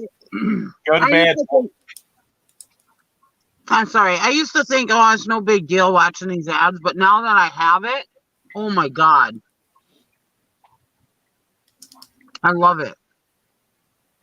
And I especially love that YouTube music. I mean, like I have a playlist and I think it's on my channel. I have it public so people can see what I'm listening to. And I have this sing-along playlist and it's like 80s music, 50s music, country music. I mean, it's got Josh Groban. It's got all kinds of stuff on it. You got any bluegrass on there? I haven't yet. No. I love me some bluegrass. But I bet you can find bluegrass on YouTube Music. Yeah. Because they even have polka on there. I'm telling you. It's cool. She left me for... Mm-hmm. That's the way they sound. She left me for the man down the street. For there. But I mean, seriously, I like bluegrass. You know what it looked like you said? It sounded, when you sing like that, it sounded like you said, she left me for the Armenian. Like, that's an odd subject for bluegrass music. Well, you know, they've some of the younger bluegrass singers. Go ahead. Some of the younger bluegrass performers, they've gone in and they've taken like pop rock songs. Yeah. And they've re-recorded them to into the bluegrass genre. Yeah. And they actually sound, some of them actually sound better in bluegrass than they do in the. Have you ever watched the YouTube channel Abby the Spoon Lady? No. Go check it out. You might like it. What's it called? It's Abby the Spoon Lady. Yeah, I've seen her. Yeah, she plays spoons, but she plays with that bluegrass band. And she is in North Carolina. And she does this, what do they call it? Like where you like sit on street corners and perform. It's like you're called a rooster or something. Right. There's a city in North Carolina there. They do all this like street performing and that. Asheville, I think she's by. Anyway, you'd probably like that channel, Tom. Yeah, I can sing Mr. Sadie. And Mr. Sadie says, he's doing some lyrics. I was drunk the day my mom got out of prison. Yeah. Hi, Mr. Sadie. That's one of my favorite songs. Is it? Yeah, who sings that? Is it a real song? Yeah. I was drunk the day my mom got out of prison. And I had a driver where it had to drive my truck in the rain. Where's Todd at? I'm sure Todd knows it. Jim does. I know. God damn it. Who sings that? I shouldn't swear, but oh man, now I gotta look it up. Yeah, David's probably going to pray for me. Is it David Allan Coe sings that? Is that David? I think so. You might be right.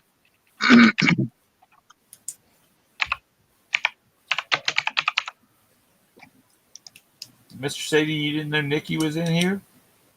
Yep, I'm here. First time I've seen Nikki in a while. Yeah, I haven't been on any shows in a long time.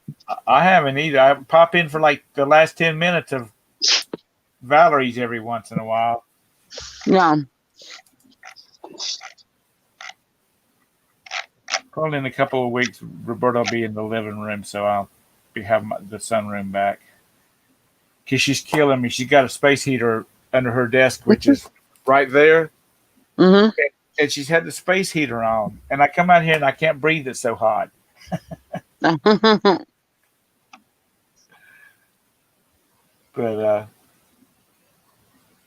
I bet it's nice having her home all the time, though, huh? I do like her being here. Yeah. And I will hope that they can, they'll let her keep working from here. Which her doctor said that, you know, he's going to keep sending letters until this is all wrapped up. That he'll keep sending her letters, to, you know, or giving her letters to give to her employer so that saying that she needs to work from home because she Is she falls like, under she falls under the Disabilities Act. yeah, Oh yeah. well, I suppose she's so susceptible to everything. So Does she like working from home better? yeah, she works Good. more. Yeah. She gets up in the morning and I bring her a glass of tea and she's checking her email and answering emails at 6:15 in the damn morning and she sits here all day long. She'll get up and go to the bathroom. I bring her lunch if I'm at the house, and she goes, and because what she does, she pulls big data files. If she kicks it off and she needs to sit here for a while, she might not leave out here till like 7:00. So I told her, I said, at least if you go back to the office, you'll be leaving at 3:50 in the afternoon and coming home, and you won't be starting your computer back up. Yeah. She got run over by a damn old train. Yeah, wasn't that Yeah, that's you don't even. Oh, that's right. David Mr. Allen Sadie's Cole. a performer. yeah, yeah. Mr. Sadie, when's your album coming out? You need to catch you one.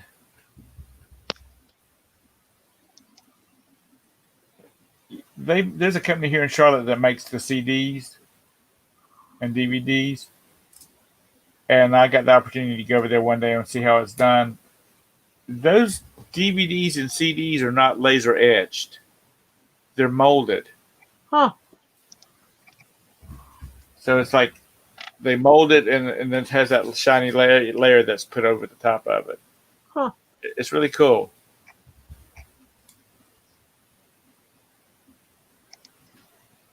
Tell them they should charge for tours for doing that. Give them a cheap CD, something that's not selling as a souvenir. Back in the years like 1970, 69, summer of 69, we went to a big camp out in Michigan.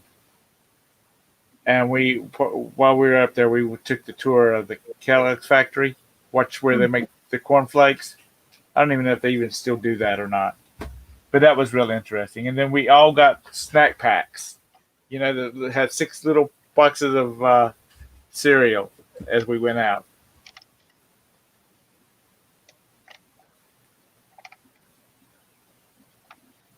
Are you really? Well, throw the link out here, dude.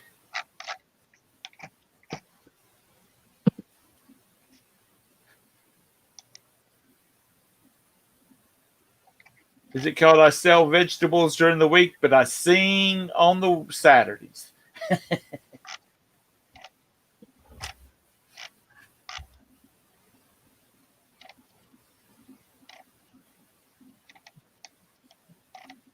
Tara, how many of you got listed? Active right now? I don't know. I might be around like 2,300 or something. Right. Well, I meant how many of you got listed tonight while you're yakking with me? Oh, I was listing earlier today. I didn't list, and I took a whole bunch of pictures that I haven't even downloaded to my computer yet. She's taking a break while Jim's gone. Slave driver. No, I try to keep listing so that it keeps, hopefully keeps everything rolling. Yeah. Well, I was making sales like you wouldn't believe, and then I stopped listing because I did my rummage sale. And I haven't gotten back into listing, and in the last couple of days I've only sold 2 things. Yeah. It's been pretty good for me the last few days. Today was a little slower, but I can't really complain too much. Yesterday I just bought about 50 boxes of brake pads, so. Oh boy. Say that one more time. You got to list 50 pounds of brake pads. No, I got about probably 50 boxes of brake pads. To list? Or you already got them listed? No, I bought them. I didn't list them yet. Do you still have all your coat hangers? Yeah, I still have all those. What's the coat hangers? I'm trying to bring them to like a thrift store or something. Coat hangers. When I called to bring them, the people were all closed. When I got those mannequins, Tara, from that one store, Oh. I got all their hangers too. Oh. I got probably like $100 for the hangers. Oh boy. How many hangers in each box? I don't know. A lot. You should A have lot put of hangers. you should have put Do them out they on the sell? table if you rummage sale. Do they sell? No, I don't know. I've never tried. Hmm. I don't want to deal with them. I don't want to give them away. Your next rummage sale, you should have stuck them out. You stick some boxes out there. I did not this last rummage sale, but the rummage sale before. I had 2 boxes out there, and nobody ever took them. Huh. Yeah, because I mean, what are they at Walmart? If you buy like a pack of 30, they're like $1.99 or something. Yeah, but they're crappy. They break real easy. Yeah, Well, these what do are you actual do? You're not stores. supposed to try swinging from them in the bedroom, Tom. These are actual store hangers, like Okay. the plastic hangers you buy your clothes on. Right. Uh-huh. Oh yeah, those kind. Yeah. I'm eating beef jerky and Funyuns. Sorry. Well, That's all right. right. I'm starving and you're eating freaking Funyuns. Oh yeah, Tom, he can't eat because it's after 11. Yeah. So. Because he's like a gremlin now. He can only eat between noon and 6. Oh, that's right. I'm sorry. That's okay. Yeah, I'm over here. I got a goddamn buffet going on here in my truck. I'm sorry. I didn't even think of that. I'll stop eating. No, you keep on. I'm munchy because I'm just sitting here, you know. Tom, It's either that or after midnight, you can't get them wet either. Yeah. I You still play Gremlin, huh? Yeah, he's a gremlin. Does my face look Shut up, thinner? Mickey. Shut up, Mickey. What'd you say, Tom? Does your face look thinner? Yeah, does my face look thinner? It does actually. Yeah. I'm gonna have to have some work done. Get my jowls pulled in. I lose all this weight. I know. That's what I told my kids. I said, I'd look like an old hag if I lost weight. And she can't see my wrinkles that bad now. But if I lost weight, oh man, you'd see all the wrinkles.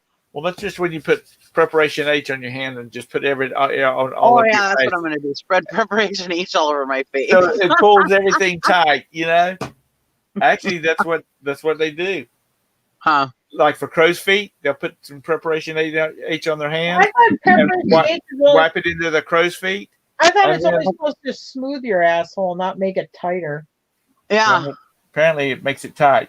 And then when they put their makeup over the top of it, I'll take your word for it. I ain't spreading ass cream all over my face. Hey, I didn't tell you to do it. I just said that's what they do. I don't listen to that stuff It's anymore something after I they do in pee the on my South, foot. Mickey. It's something that they do in the South. They spread cream on their face. I don't listen to that kind of stuff after I peed on my foot. If you get you get like an earache, pee in a cup and pour it in your ear. Oh my God.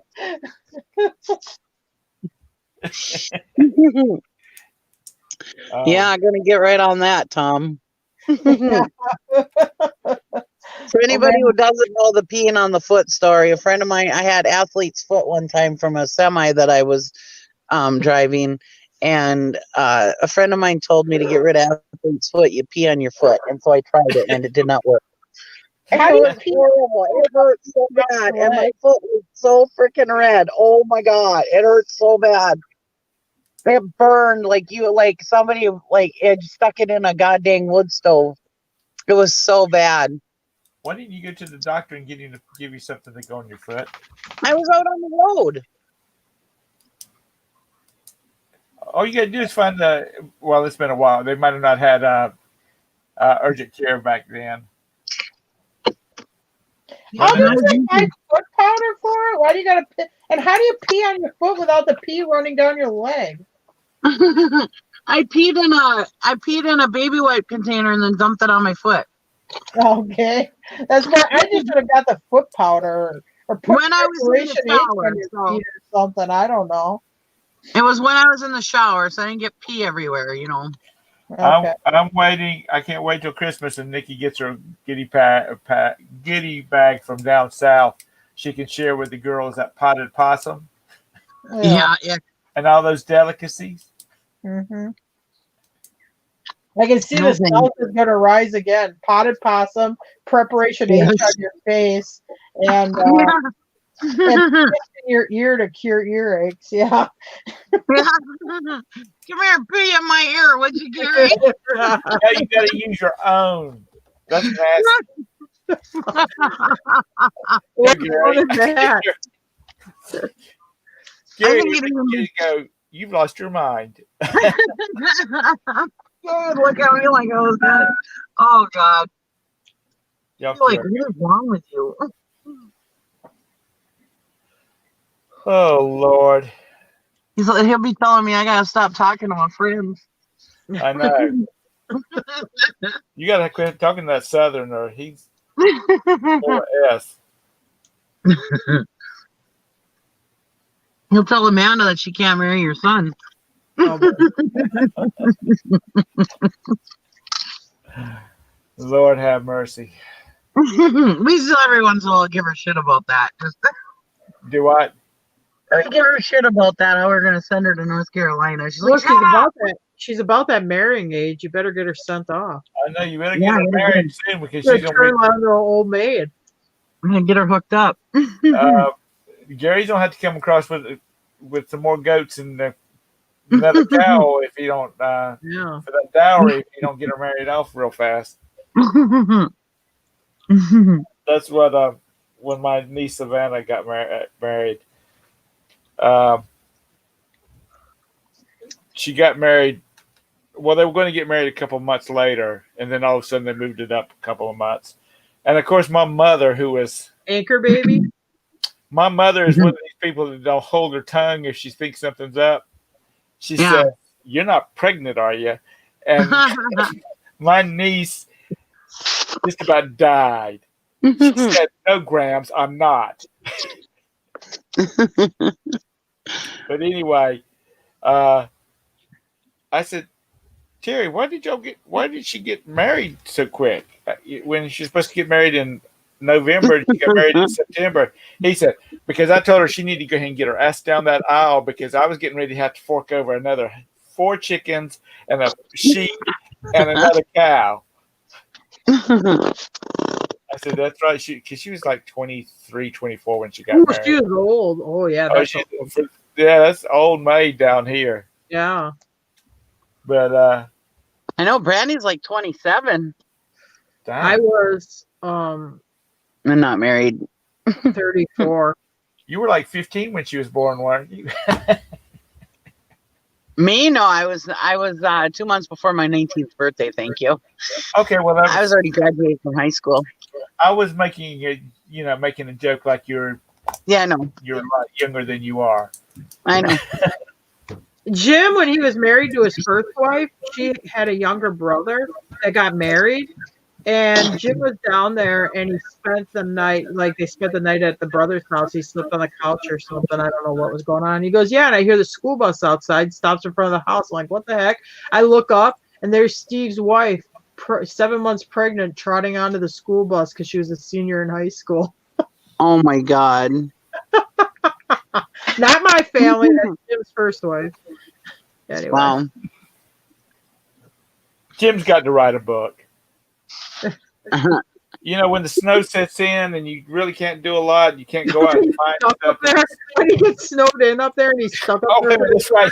You're not in Wisconsin anymore. You're not in Wisconsin anymore. You're in Kentucky. You don't have that snow issue. Yeah, I don't think he's going to make it very long if he gets stuck up there. He's got 2 12-packs of ski and a bunch of chips and cookies. So, A 12-pack of ski? yeah, ski soda. Don't you have that there? No, ma'am. It's a Mid-South thing. We didn't have it in Wisconsin either. But, there's that country song. It's something like a hamburger and something in a bottle of ski. A slaw burger, fries, and a bottle of ski. Bring it on home to my baby and me. It's a country song. But we always thought that ski meant like brewski, like beer. But you have this ski soda. It's kind of like Mountain Dew. Okay.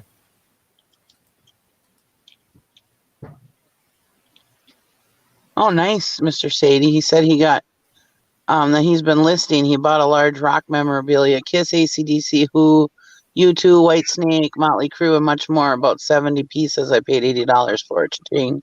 Oh, that's Awesome. cool. Nice.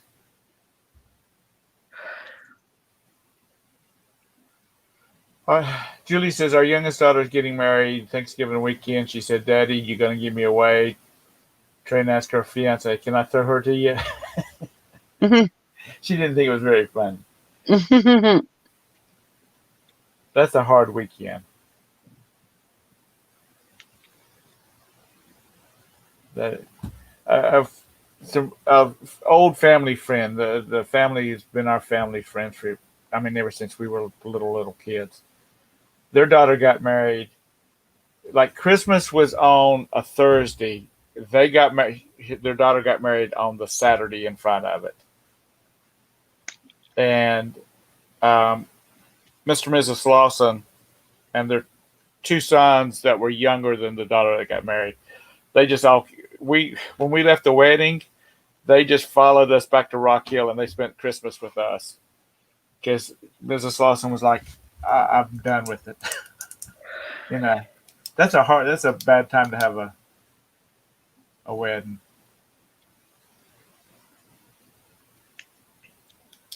Mr. Sadie's gonna have to be. I hope he's got a little cash slush fund going, because when all them granddaughters start getting married, he's gonna have to help Daddy out. Okay.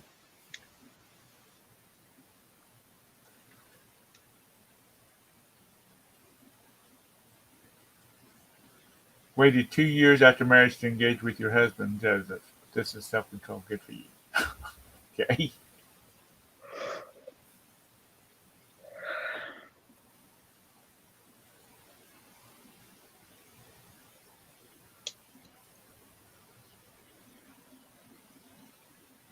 Oh, you're going to Disney on my birthday. I'll be 63 December the 3rd. So when you get down there, get something delicious and say, "This is for Tom.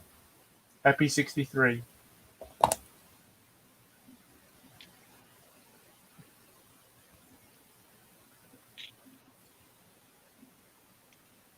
You're damn right, Mr. Sadie.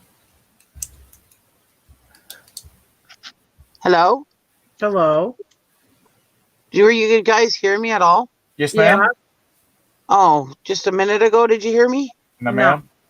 Oh, that's weird. Because I was asking, because I was talking about something, and then Tom just talked right over me. I was like, well, that was rude. Yeah. That's I'm me. being a real asshole. He's talking I thought Sally was in the show. I can't say that. She's not watching.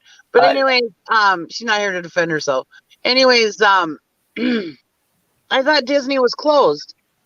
Nah. No, it's open, but they might not be at full capacity. They might be limiting it. I don't know. They're running. They got all kinds of rules about that. Yeah, thing. do you have to like pre-order the tickets now, or can you buy them at the gate? I don't even know. I think you have to pre-order them because I think you have to make a reservation to enter the park. Yeah. Unless you're staying at one of the hotels. 30%, Julie said. Are you already? Wait a minute. Is Julie in Georgia? Yeah. Okay. Yeah. I keep telling Bridget that if she moved down to South Carolina, she'd only be 8 hours away from the park. She should have bought my in-laws' house. No, I don't. I think that's a little bit too much. I don't think she wants to be that close.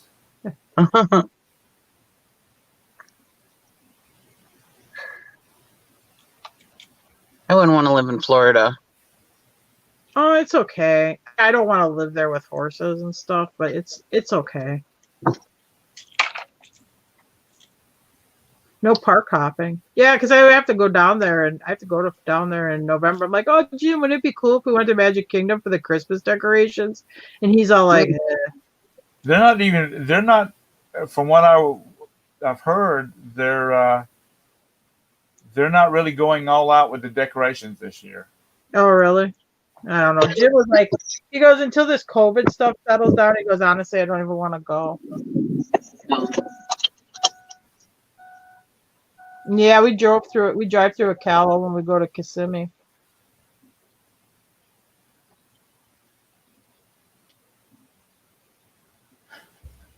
I'm assuming she's talking about horses. Yeah, Ocala, you have a lot of racehorses, and they also do a lot of winter horse shows down there. I've been to Ocala lots of times. We had a terminal there, or a company I worked for. The Foxhound had an accident, and he is over the Rainbow Bridge. Oh, I'm sorry. It's been a year, but yeah, I felt really bad. Yeah. That was the one that just took up the. Well, we had him that happened like last year, probably like right around this time. Yeah, he was intact, and I was like, I don't want to neuter him yet in case his owner shows up and stuff, and he got in this habit of chasing cars, and he caught one. Oh boy, I'm sorry. He was very sweet. I don't think I put it on Facebook. I don't know. Yeah, it was about a year ago. I thought I said something sometime. You told us about. I mean, you told me. I knew about it. Oh, I didn't. The horses are good, but yeah, Buford. We felt really bad. I mean, I'm like, oh my god. I mean, he was just this goofball dog that showed up here and just moved in. But I honestly really felt really bad about it. Yeah, because you got attached to him all. He was a very sweet dog, I will say. He was young and he was very sweet and stuff, but god dang it, he just started chasing cars on me. Well, and we don't get much traffic on the road, but yeah, I had to take him in and put him to sleep. It's really hard to break a dog from that too. Yeah. That putting on the sleep part is the hardest thing. Yeah. Because I had to put that kitten down, and I just broke my heart. Oh yeah, I felt horrible. Yeah, my son was upset. Yeah.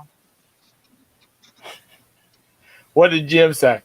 Well, he wasn't ours anyway. Well, Jim was pretty tore up about it. Jim really liked the dog too. Jim would like to get another one, but raise it from young so you could maybe train it better or whatever. But I don't know. Yeah, I mean it. I will say I've never had a dog just show up like that was as lovable as that dog. I've never had a dog just show up and move into my house. I mean, his dog just like, nope, I'm living here. And he lived on our porch for 3 weeks. Then I let him start coming in the house. I mean, I never had a dog just do that. Now I got a cat. I got a cat living on my porch. I got that black cat that was around here, and I started feeding her. I felt bad for her. She looks real nice now. Her coat was looking kind of shaggy and she was skinny. Now she's pudgy and she's fat. And she lays on our porch all day, just laying there. Cute. Yeah, it's a black female cat. I should probably take her in and get her spayed. Check with any animal adoption group. Check with spay neuter clinics that are run by the county, so you can get a bargain. Yeah, we named her Mrs. Buttersworth. Yeah, I'm going through all the thing where they're going to drop Mrs. Buttersworth off the syrup bottle or whatever. So nice. That's the one. I'm going to tell you what. These people better be glad that I'm not like a major stockholder player in their little organizations, because these people dropping. I don't look for the damn name. I look for the little lady, the bottle that's shaped like the little lady. That's what I look for. Isn't Aunt Jemima still on the syrup bottles, or is she gone too? She's going to. Oh, she is going to go too? Yeah. They even got rid of the chef on the oatmeal too. Yeah. Oh, really? The cream of wheat guy is gone? Yeah, the cream of wheat guy. They're getting rid of him too. What about Uncle Ben? Uncle Ben? Oh yeah, Uncle Ben's gone too, I think.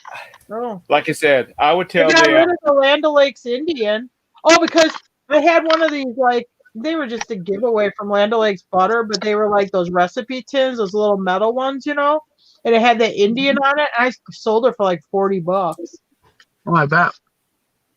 Just FYI, if you see those stupid Land O'Lakes butter recipe tins, actually, if they're still doing good. Huh. I don't know. I think they kind of will let it.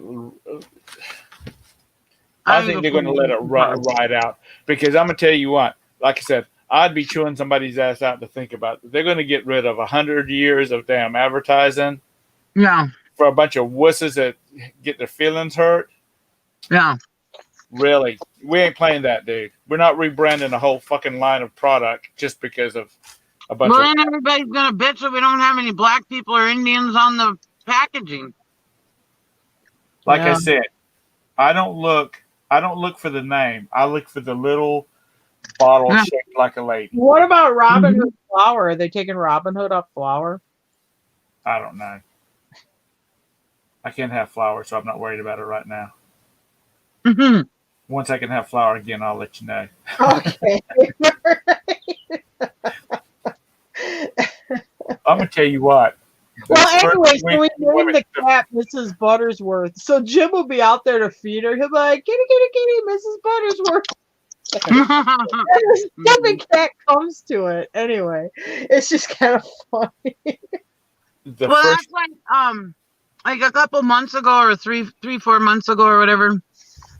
The mayor of Duluth wanted to change the name of anybody that had chief in their name, because it was offensive to the indigenous people.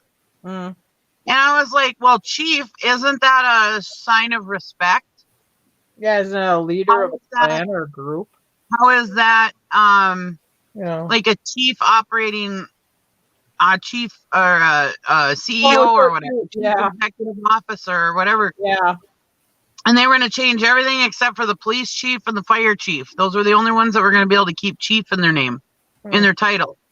And I was like, that is so stupid. And this was right after everything with COVID. You know, everything was going on with COVID. It's like, really, all the freaking problems that we have going on in the world right now, and you're worried about chief and people's names? Are you kidding me? I saw where Tony Evers put, not that I have any problem with indigenous people having a day, but I think he put it on Columbus Day. So it's like they're trying to get rid of Columbus Day and make it into Indigenous People Day. Yeah. Have you ever been to Cherokee, North Carolina? No. Cherokee, North Carolina is on the reservation. And it's a big tourist. Well, it used to be a big touristy thing before all this new modern crap came along. Yeah. But you can go up there and go into the little shops, and they'll sell the little white children rubber tomahawks and spears and headdresses all freaking day long. Yeah. They don't care. They're making Eagle River. That was Eagle River. Wow. You know, all the tourist shops were, rubber tomahawks and headdresses. And I mean, when I was a little boy in Goose Creek, outside of Charleston, you could tell who had been to Cherokee, because there would be a little white boy running around in a pair of shorts with a towel, two hand towels, one tucked down the front of his pants and one down the back, so he has the loincloth looking thing, running around with a headdress and a spear with a rubber tip on it, or a tomahawk with the rubber hammer, head on it. Yeah. I mean, everybody's like, oh, well, you're what do they call us white people, privileged or whatever. You don't understand the oppression that these people are going through. And it's like, well, I understand years and years ago the oppression that they were going through. Yes. And that is not something that I'm proud of that my ancestors were a part of. But first of all, my ancestors weren't a part of it because we were up north. It wasn't up north, didn't have anything to do with the slaves, did they?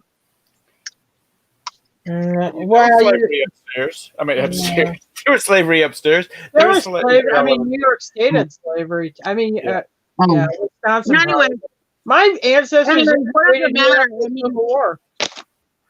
We need to not erase it. We need to learn from it. Now, if they erase that history, how is anybody supposed to learn from it? And then what happens when this kind of shit happens again?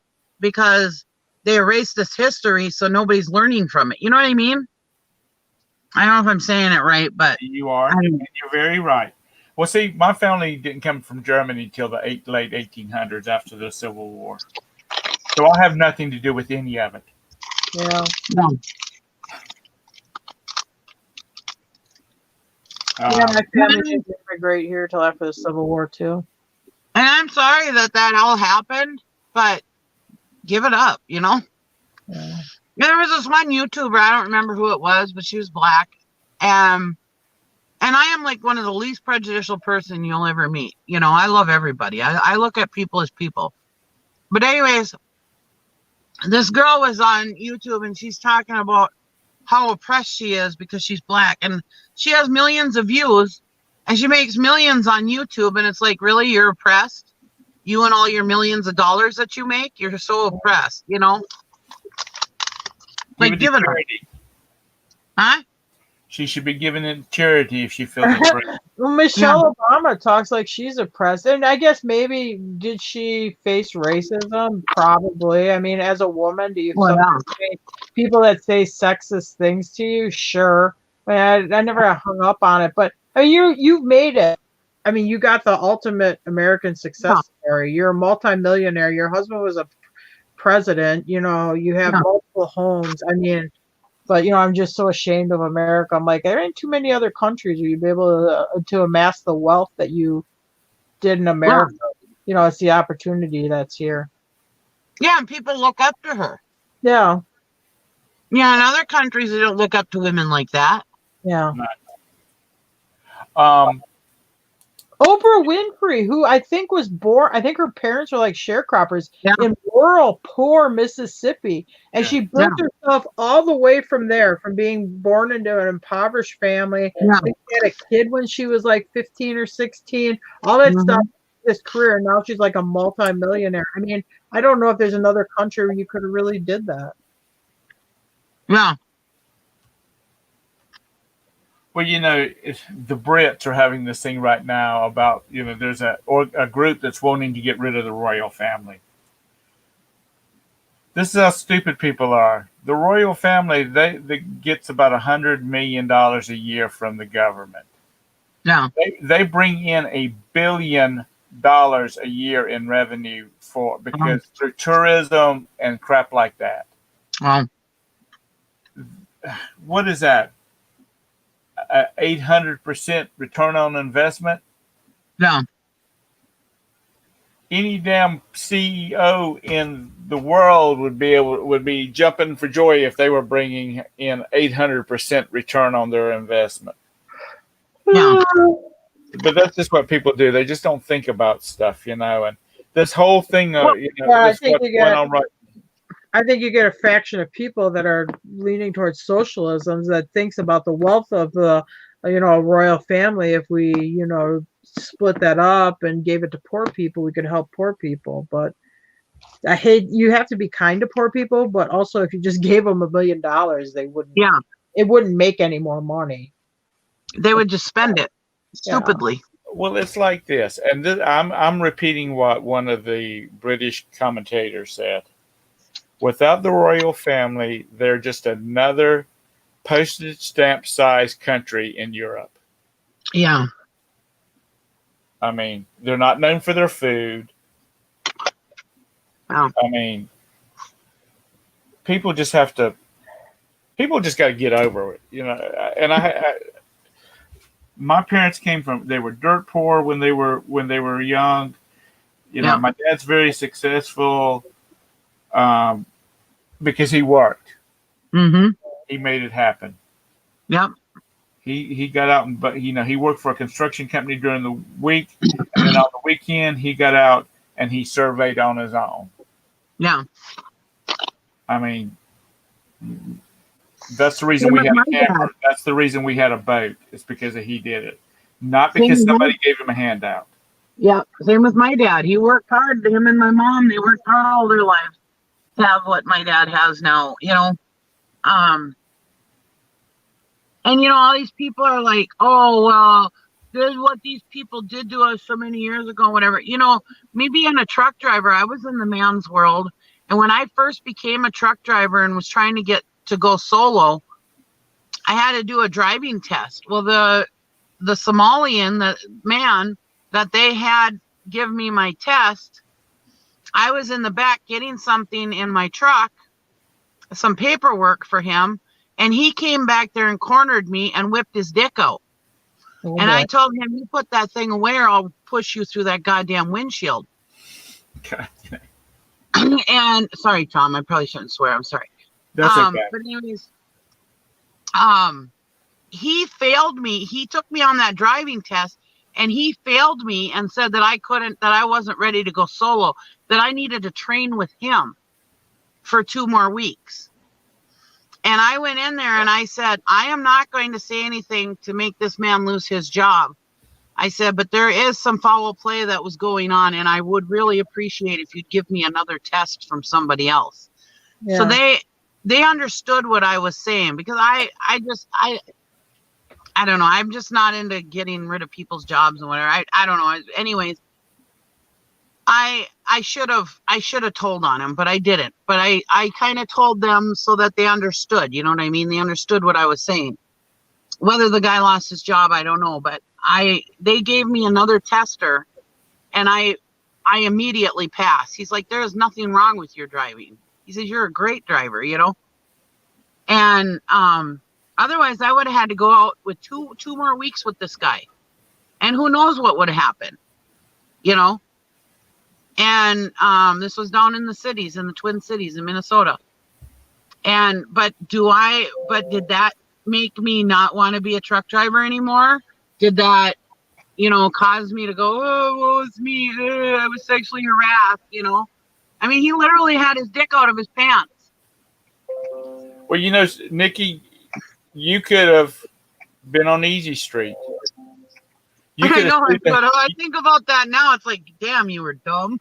You could have sued. You could have sued the trucking company. You could have sued the instruction the company that was managing the instructors. You could have just wiped them out. I know. I think about that now, and it's like, man, you were dumb. But still, they just, you know, but I don't sit here and go, oh my God, I'm oppressed. We all have our story. We were all treated like shit at one time, you know, and all these people are saying, oh, well, you're white. You're a white woman. You're privileged. Bullshit. I had to work hard and get treated like shit to get what I got in a man's world, you know? I just, you know, I've always had the looks and the personality that I'm not working hard for anything. At least back when I was young and thin. Well, listen, this has been going on for 4 hours. Really? Oh boy. And I'm going to bed. I'm ready to go to bed. I have to go pick up Brandy from the bar. From the bar? Yeah, I'm her DD tonight. She's bar hopping with her friends tonight. Okay. Well, you be careful when you don't get into trouble. Well, no, I won't get into trouble. I'm not drinking. Well, you know Nikki. Nikki can find somehow to get in trouble. Yeah. Thank y'all for coming in here with me tonight. I appreciate it. Thank you for everybody that's still in like Joanna, who's been here from the get-go. Thank y'all for coming in. I truly appreciate it. And it's been fun. This is the first time I've done a hangout in months. Yeah. So anyway, y'all have a great weekend. If you're getting that precipitation up there, please be careful. I don't want you to get hurt or anything like that. It's not like I'm talking to a bunch of people from North Carolina when they're expecting snow, aren't they? Yeah, you don't have to worry about me with the snow. But without my four-wheel drive truck, I can get through anything. I hear you. You got a 250, don't you? Yeah. Okay. Yeah, that's a truck, according to Tara. You and your 150s. I know 150 is a country club truck. Yeah, it's where you go to church or haul your eggs home. That's right. But anyway, y'all have a great night. Thanks again. If I don't talk to you before, y'all be sure and go out and vote. Vote for the candidate of your choice, but think about who you're voting for. Have a good night. Bye, everybody. Thank you. Bye.